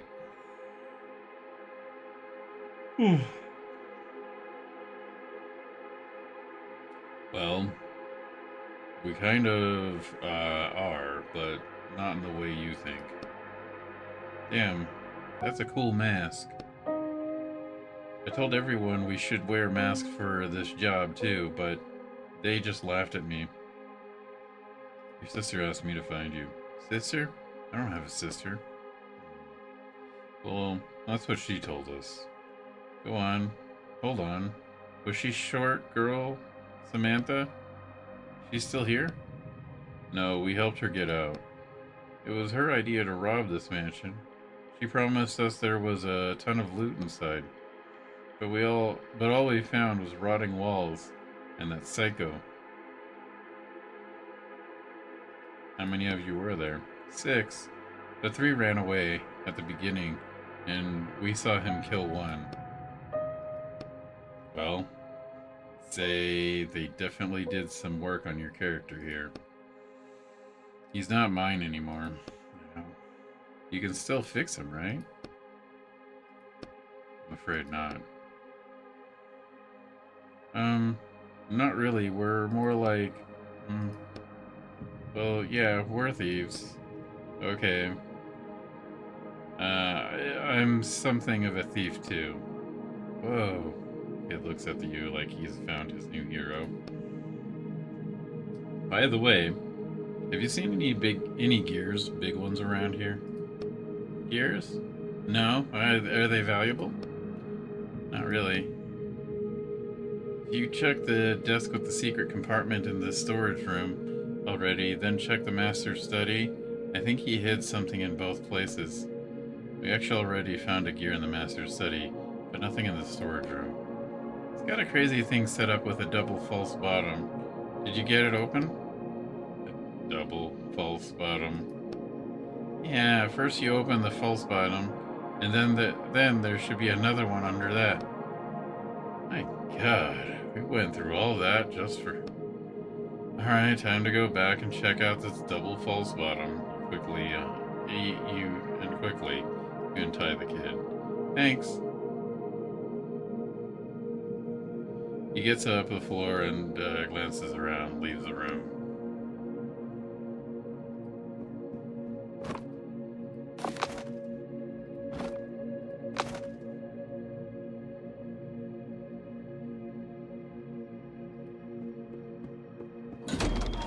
And the police? Yep, that's what I thought.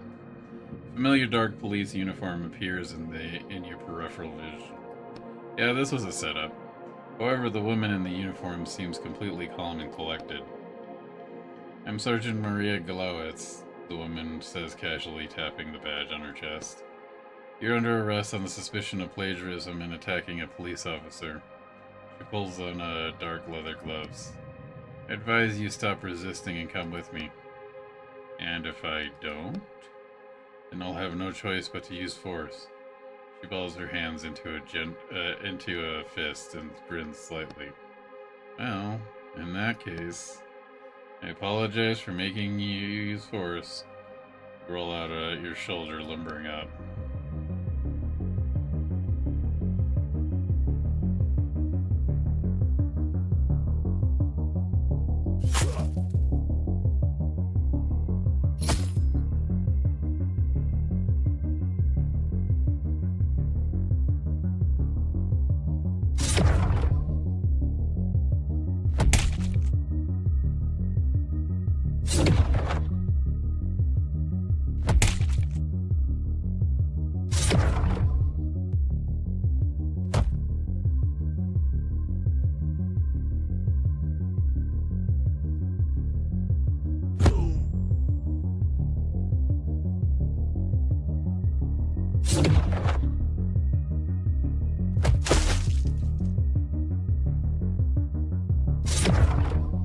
No, I didn't mean to do that.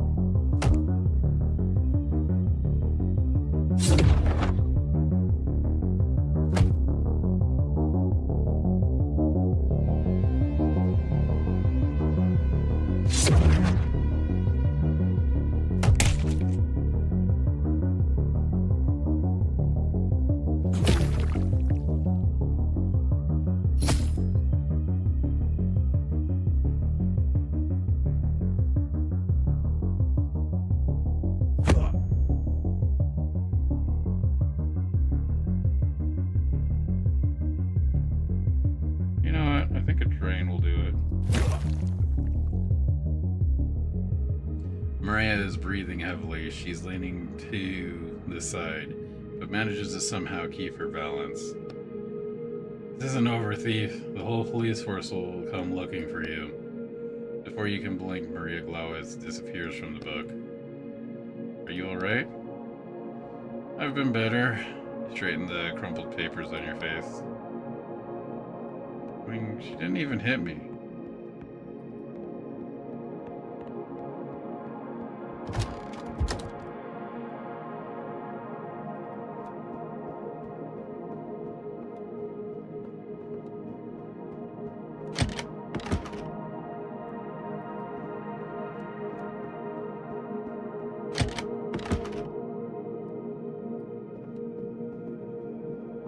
Double. You quickly find what used to be hiding in place. The false bottom is sideways inside the jar. It's empty. We should check on the pass.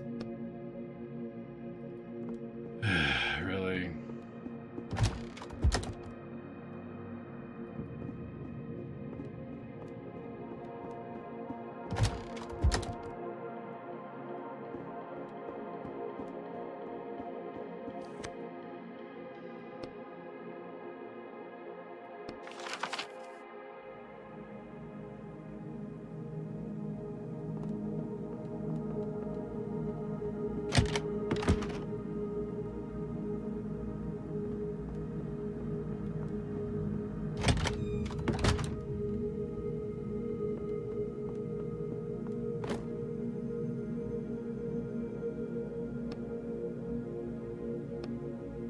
Remember what the kids said about the double false bottom.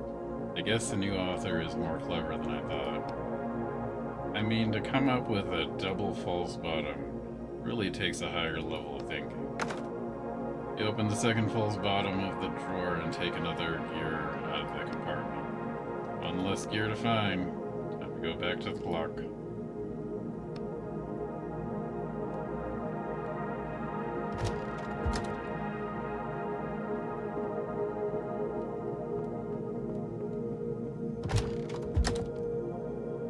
Saw that barrel.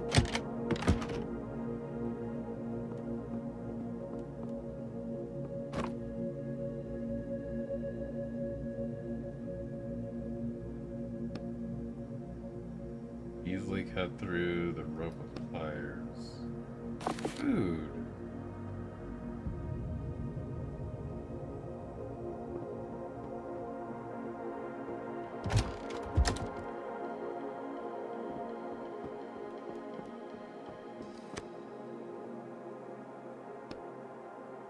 We should go to the latest time we can put the gears in.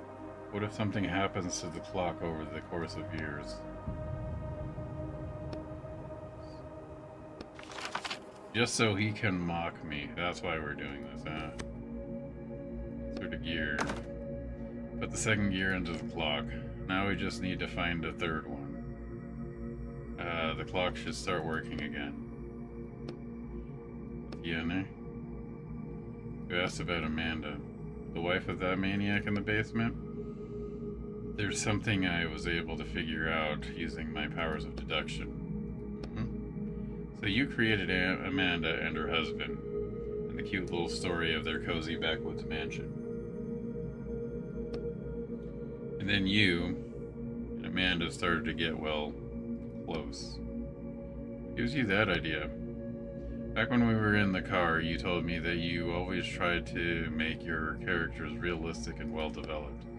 And my guess is that Amanda turned out exactly that way. Your powers of deduction, or whatever you say, are pretty good. But then you took Amanda somewhere. And that's the part I don't understand yet. Where could you have taken her? There's no trace of her in the book. Wait, you didn't. Took her out of the book? I get it, the things you do for love, but Athena, you do realize you're not just messing with writer's law, but with more serious laws, human laws. I'm paying the price for that now. You raise your shackled wrist. In any case, we both knew what we were up against and what would happen to us. So that's why they arrested you for 30 years for what you did. Broke one of the most serious writer's laws, extracted a character who then turned into a real living human.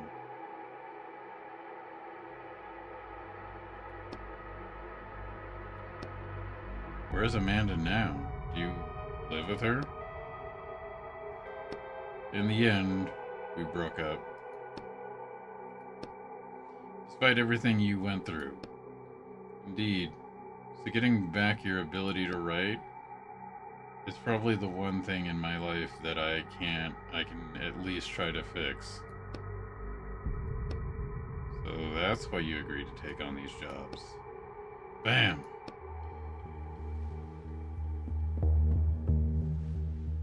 Lose something in TNA. Manch's Master's holding the final gear. Damn it. So, where's Amanda? Man is trying incredibly hard to stay calm, his head tilted slightly to the right. Where is my wife? The man pauses for a second, tilting his head to the left. Can't be forgetting her. I can't. He starts rubbing his temples furiously. We don't need to bring up Amanda. Just let me try and help you.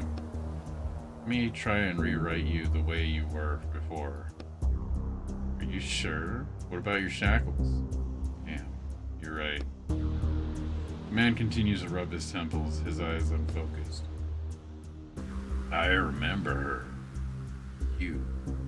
And now I can't find her anywhere. He looks at you, his head slowly tilting to the right again.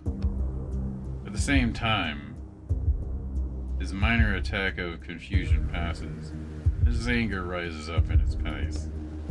Bring her back. Let's talk this through. You stole Amanda from me and left me here alone. Then someone else came. He did something to me. I didn't want to kill anyone. This is a different part. His head tilts to the left again. You notice his clothes are stained with fresh blood. Wait, why do you have... That girl? Did he get to her? Gritting his teeth. Clenching his teeth. Damn thugs. I'll never forgive them for what they did to you. You're supposed to be... Bang! The blow hits you in the chest. Oof. DNA. Man tucks the gear away inside his shirt. Then he starts cracking his knuckles. Let me try. Maybe I can rewrite at least something in you. Oh, don't worry. Now he loosens his shoulder. I don't need any help. I certainly enjoy my newfound powers. Clenches his fist tightly.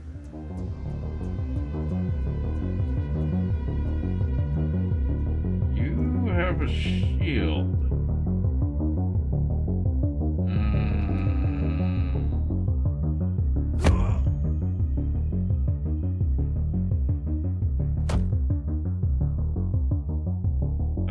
What?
I forgot to. Breathing heavily. Is that all you got? You bastard. Man's injuries start healing before your very eyes. At the same time, you hear the gears in the clock making a clanking sound. It's as though they're trying to start working but can't because the last gear is missing. What the? Remember what I said about the inscription on the clock and how it's connected to its master? Figured that out. While the clock is stopped, nothing can hurt its master. You spot the last gear lying on the floor between you and the reanimated monster. It seems to have fallen out of his shirt while you were fighting. You raise your eyes to the man and he looks back at you with a venomous smirk. Just try. You charge forward, but the instant your hand touches the gear, man grabs you, and you soon find yourself in a tight chokehold. Oh, luck. Whispering with effort.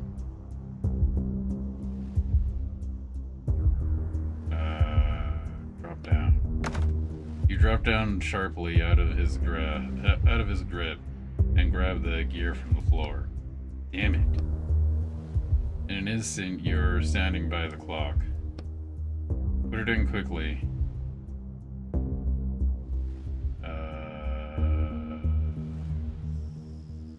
I'm in the...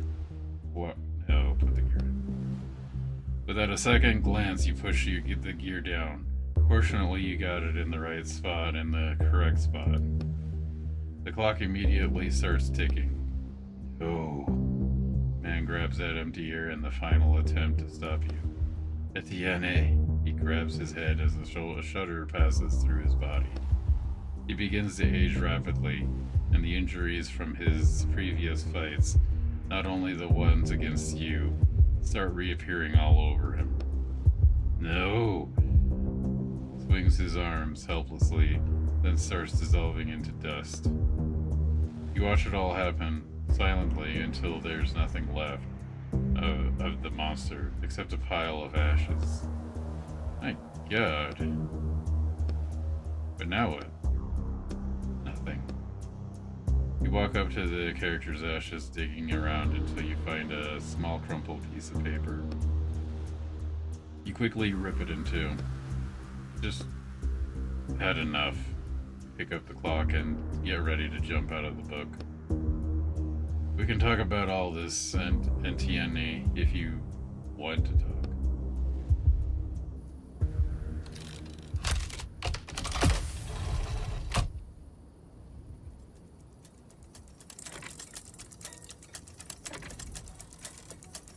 So those are some creepy gears.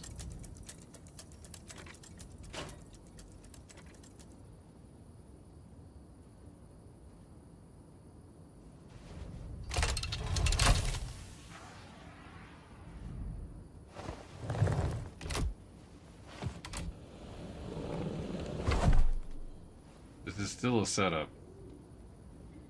I don't have a lot of faith in this.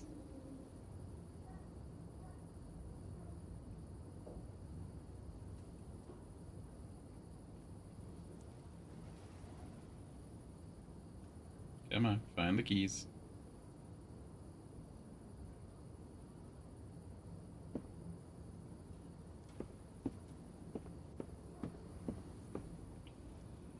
Alright, here we go. The police are behind this, right?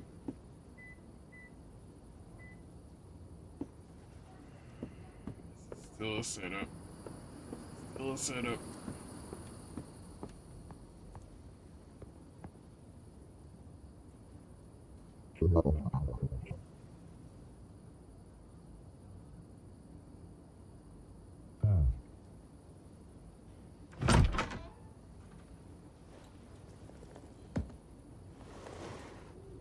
You're gonna stop him, aren't you? No? You're not gonna stop him.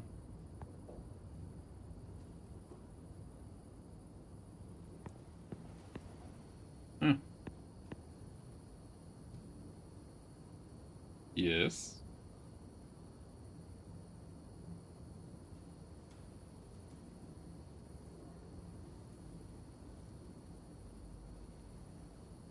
En de reden, Hans. I can't keep this up anymore.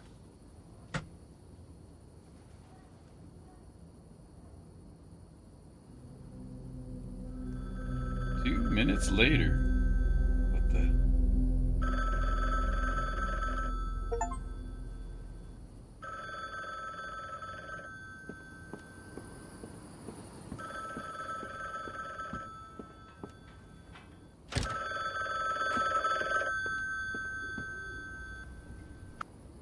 Hello? There's an urgent job. I'm not. No, you're taking it. I think I've had enough. I don't want to do this anymore. Etienne, it's your last job. You knew what book that was. You specifically sent me to steal from it. I'm just the middleman, Etienne. I don't pick the lock or the jobs. I don't care. You can take your job and go to hell. Calm down and listen to me. Finishing these jobs is your only chance at getting your abilities back. I know you know this. You can't work off this sentence. 30 years is just impossible now. Your publisher betrayed you. Your lover left you. It's time to take back what you're owed. How do you... Etienne, you're only a single step away from freedom. Fine. Excellent, excellent. The order is at your door. I didn't close the door.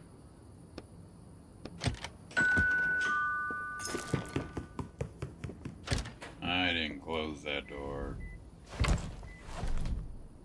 It's easier to get a new one.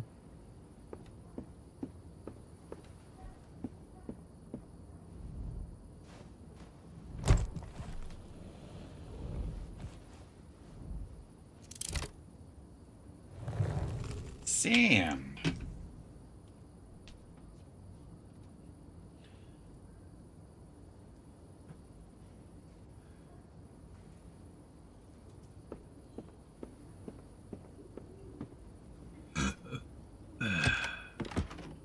Nothing should have changed, so...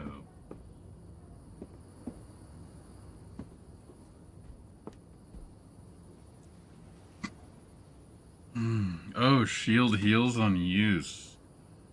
But shield duration? No, I like the heal on use, because the shield has a tendency of getting used up.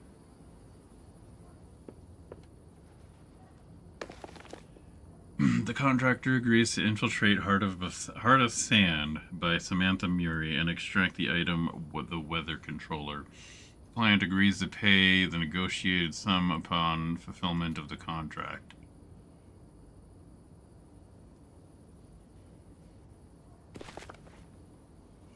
Excerpt from a book review. And so I was expecting a significant emphasis on classism, on the difference between the lives of people in the upper district and the train-dwelling nomads. However, in writing the upper district as a sort of retirement home rather than an upper-class sector, the author avoids these themes, which I found immensely disappointing.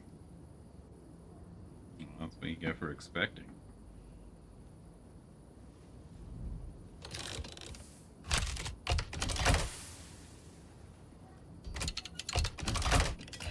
Small device. And we go.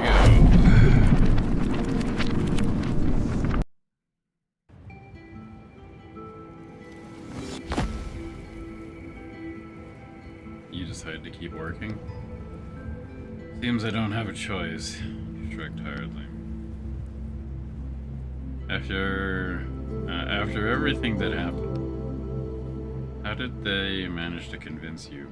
Or has another month passed since I last saw you? They spent a whole month convincing you? Not quite that long. You literally had to erase your own character. I'll write a new one. Yes, I forgot about your feelings toward characters. I don't have any feelings toward characters.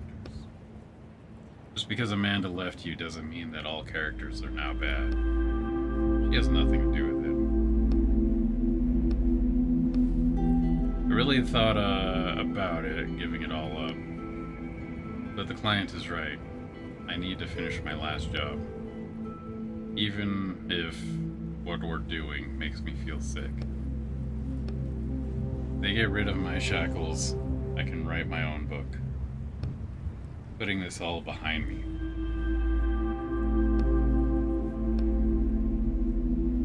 Looking at the floor. Tired. Just help me finish this one last time. What are we looking for? A weather controller. A device that can control weather? Seems so. It would certainly come in handy here. You look around, the air feels like it's at least 100 degrees, if not 120. Okay, let's get to it. This character is gonna secretly be my wife. It's gonna be Amanda. A small light is blinking on the radio panel, next to a worn-out accept call button. Examine the radio some more. Old equipment covered in sand. You see a steel plate with the number 42 on the next 42 on it next to the speaker. A small light is blinking on the radio panel, next to a worn-out accept call button. Push the button. You hear static over the radio. Linda Jr. speaking. I'm taking over for the senior meteorologist too soon, unfortunately. The voice belongs to a very young man, but it sounds confident as though he's been giving commands over the radio his whole life. Is anybody between lines 10 and 40?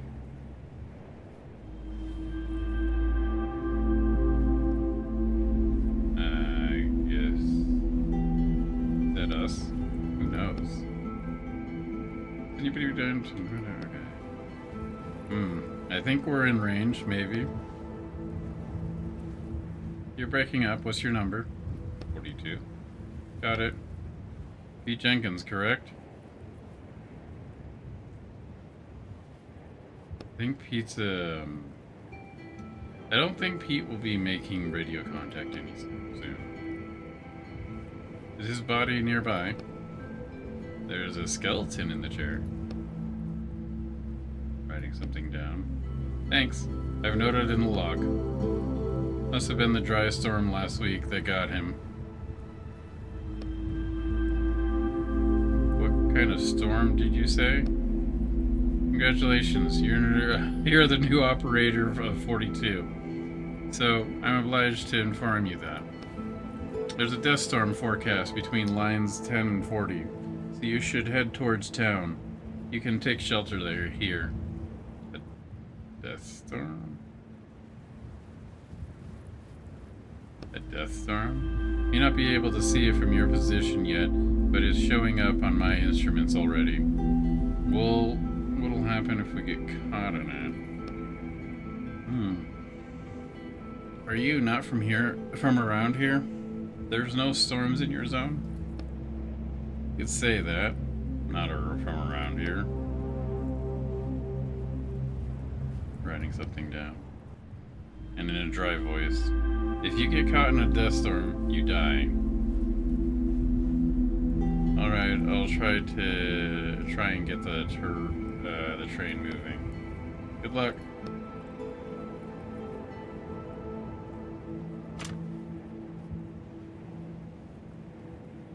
The train's control panel covered in levers and buttons. Examine the photo. It's a photo of a woman with her blonde hair in a ponytail.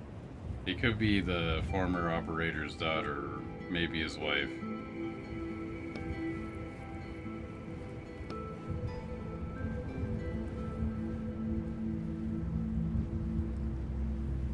operator manual.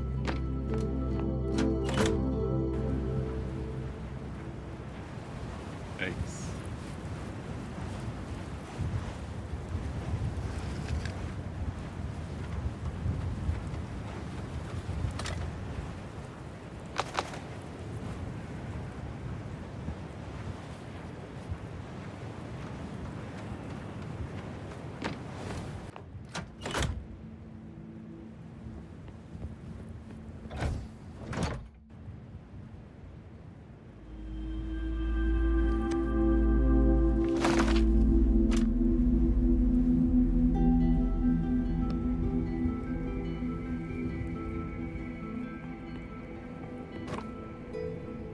Yeah, I don't think I can do anything.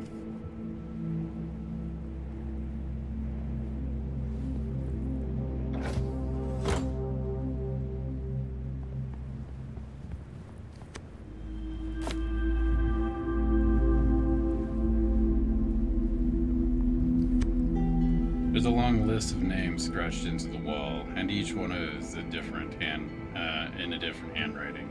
A sharp nails hangs on a chain nearby.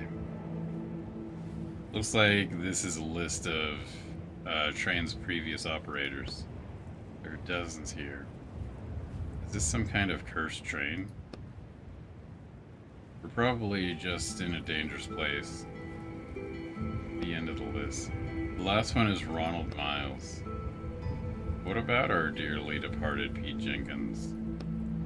He probably didn't even have time to add his name. At the dead train's operator. The poor guy deserves this at least. Well, probably. We didn't know him after all. You take the nail from the chain and scratch Pete Jenkins' name into the wall. Not too bad. What about yours? You're the operator now. You want people to forget about you too? I'd rather not. Signing my name in someone else's book doesn't sound like the best idea. You say so.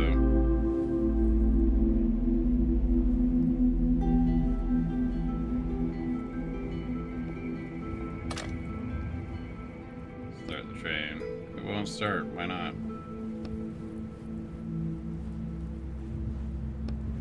You see a bunch of gauges, most of which aren't moving. Check the fuel gauge. Fuel tank is almost full. Everything's set here. Check the cool system. Says the cooling system is operational. Check the oil gauge. The oil tank is empty. We need to do something about that.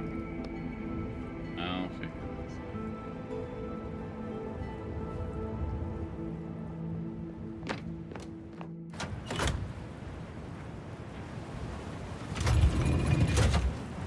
Oh no. What do you see? There's an oil bug inside. It ate everything. Something skitters around inside the tank. Can we skip the bugs? Is there no way we can get to town without the train? What, are you afraid of bugs?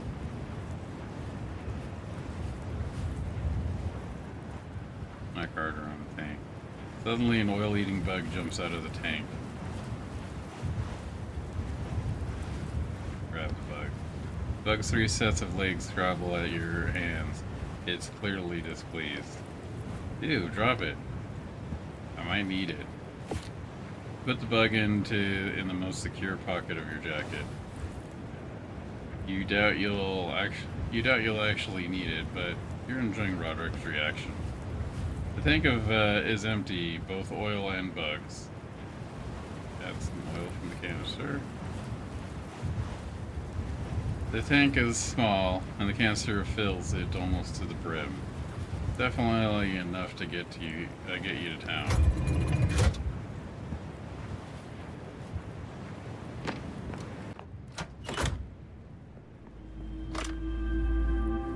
Start the train. Great. I think it's running.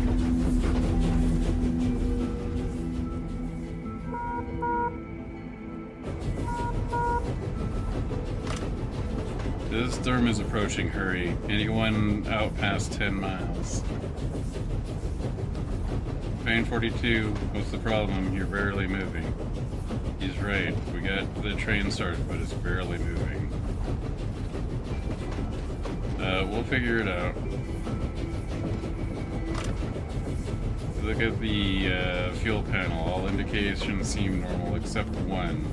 Cylinder 3 pressure. Open the top roof panel. There's a greasy note on the other side. Read the note. Whoever gets this train next, I hope it's not you, Pete. You moron. The pressure in cylinder 3 has some stability issues. Sorry about that.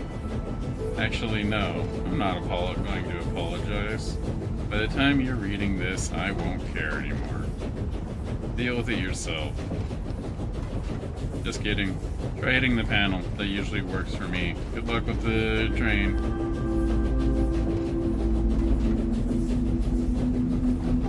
The panel goes for us. Something clangs inside. Something cracks. The train starts slowly picking up speed. Oh, that wasn't so hard. Pick up the radio. Great work, 42. I can see you're picking up speed. The weather has been all sorts of crazy lately, even here in town. Yesterday, a sorrow storm almost slammed us. We haven't had one of those in 100 years. Do storms usually miss the town? Of course. Only the storms make it here. The rest usually pass us by. Like someone's controlling them, right? I can almost feel Roderick's winking at you. What could affect the weather like that? I don't know. This all started after our senior meteorologist died. Come on, ask him about the weather controller already. It's obviously in town.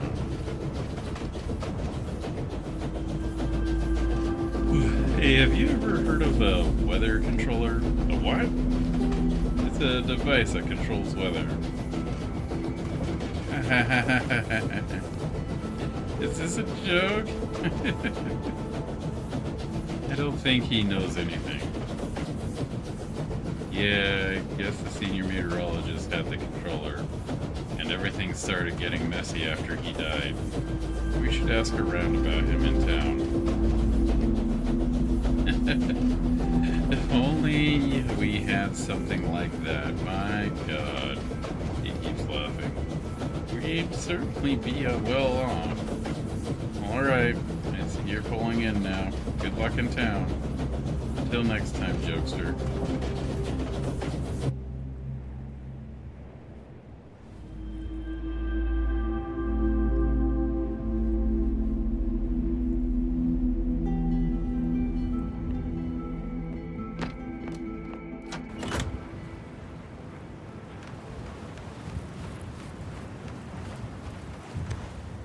The guard is trying unsuccessfully to open the door of the train.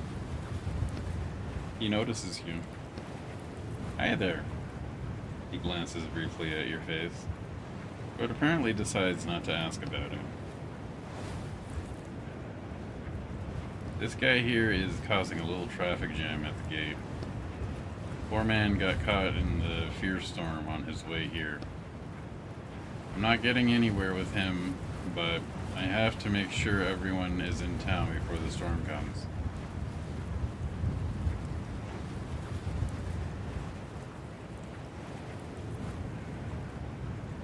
I'll try to talk to him. Go ahead and try, but be gentle. It's not the poor guy's fault what happened.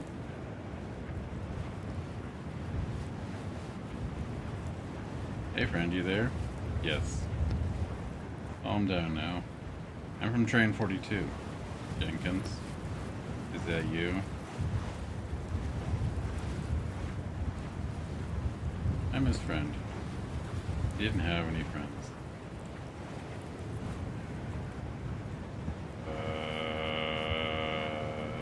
I'm his brother? Stop lying, you killed him. I know the truth. What have you done with Jenkins? I don't think there's a peaceful way out of the situation. force the door open. You lean your whole body into the door. You hear the mechanism inside start grinding against each other. Just a little more. Come on, push. Plunk. I think the lock's open. The door easily slides to the side. The thin man is sitting in the corner of the locomotive, arms covered over his head. The guard deals him. You step away from the door and motion to the guard. Hey Max, how you doing? Come with me. Be easy now.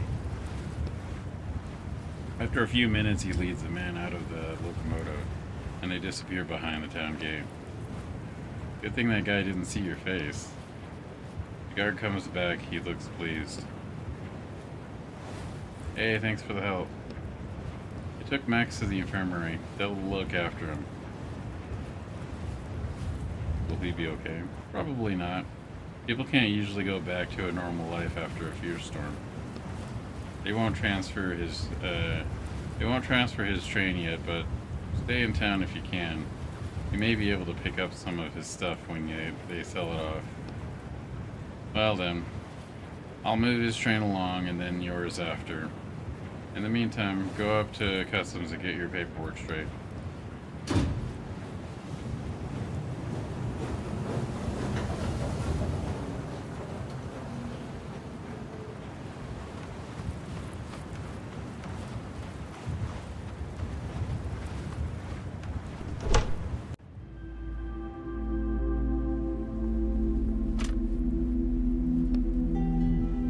Why start the train now? We're already at our destination.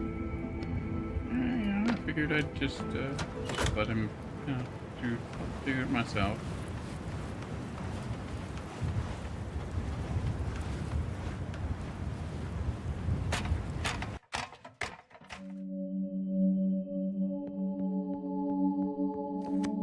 The inspector is sitting in the cold, dark office. He looks up at you and in a bored voice says, "Trade number 42. Inspector digs through some papers. Are you Ronald Miles? No. Did you find the body of Ronald Miles? No, I found the body of Pete Jenkins. So after Miles, it was transferred to Jenkins, he writes in his book. And now... My name is Bob. Yes, Bob Bobson. Yes, I'll write that down. Wearing a shabby coat with a strange rusty cage hanging around his neck. It's not shabby. His face, he looks at you, then looks down again, is apparently disfigured. Oh, you aren't that good looking yourself. Inspector doesn't react.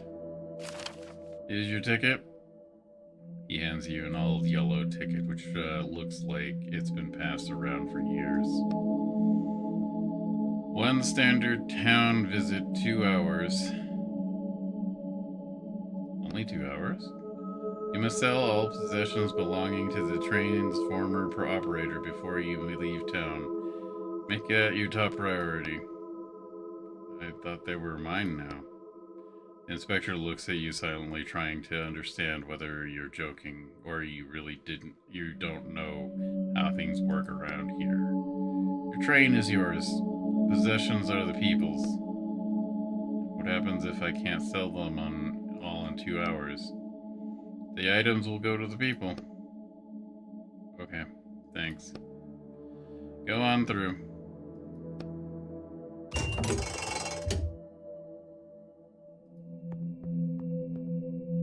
That is a little odd.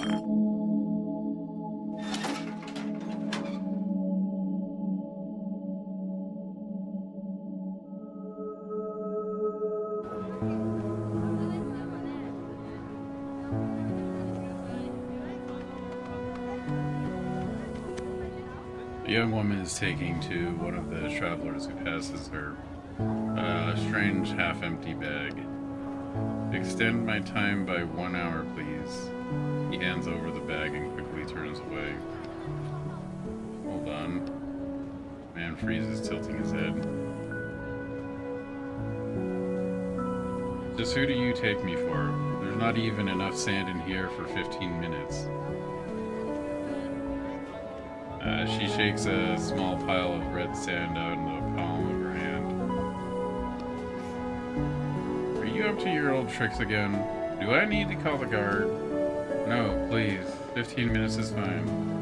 Let me just catch my breath and I'll be on my way. The man slowly retreats. He looks extremely tired. The woman turns to an empty hourglass in one of the niches on the wall. Damn beggars. She pours the sand from her hand into the hourglass. Then she picks up her radio and you hear a crackling sound coming from the speakers echoing all over the town. Theater strain 124, 15-minute extension. Puts the radio bag on her belt, then reaches out a hand to you without looking.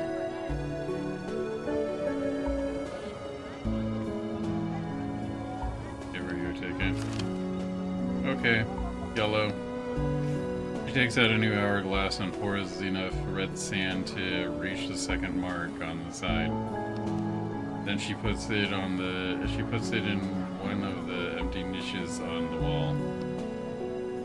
2 hours, starting now. Good luck in town.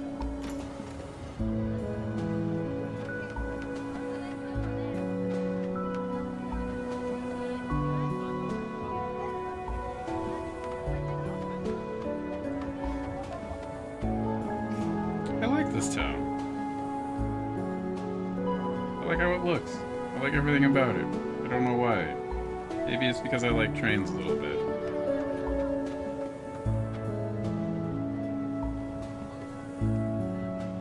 Anyways, I've been streaming for 4 hours. I think it's time for me to go to get some sleep. Do we have anybody to raid tonight? We really don't. Alright.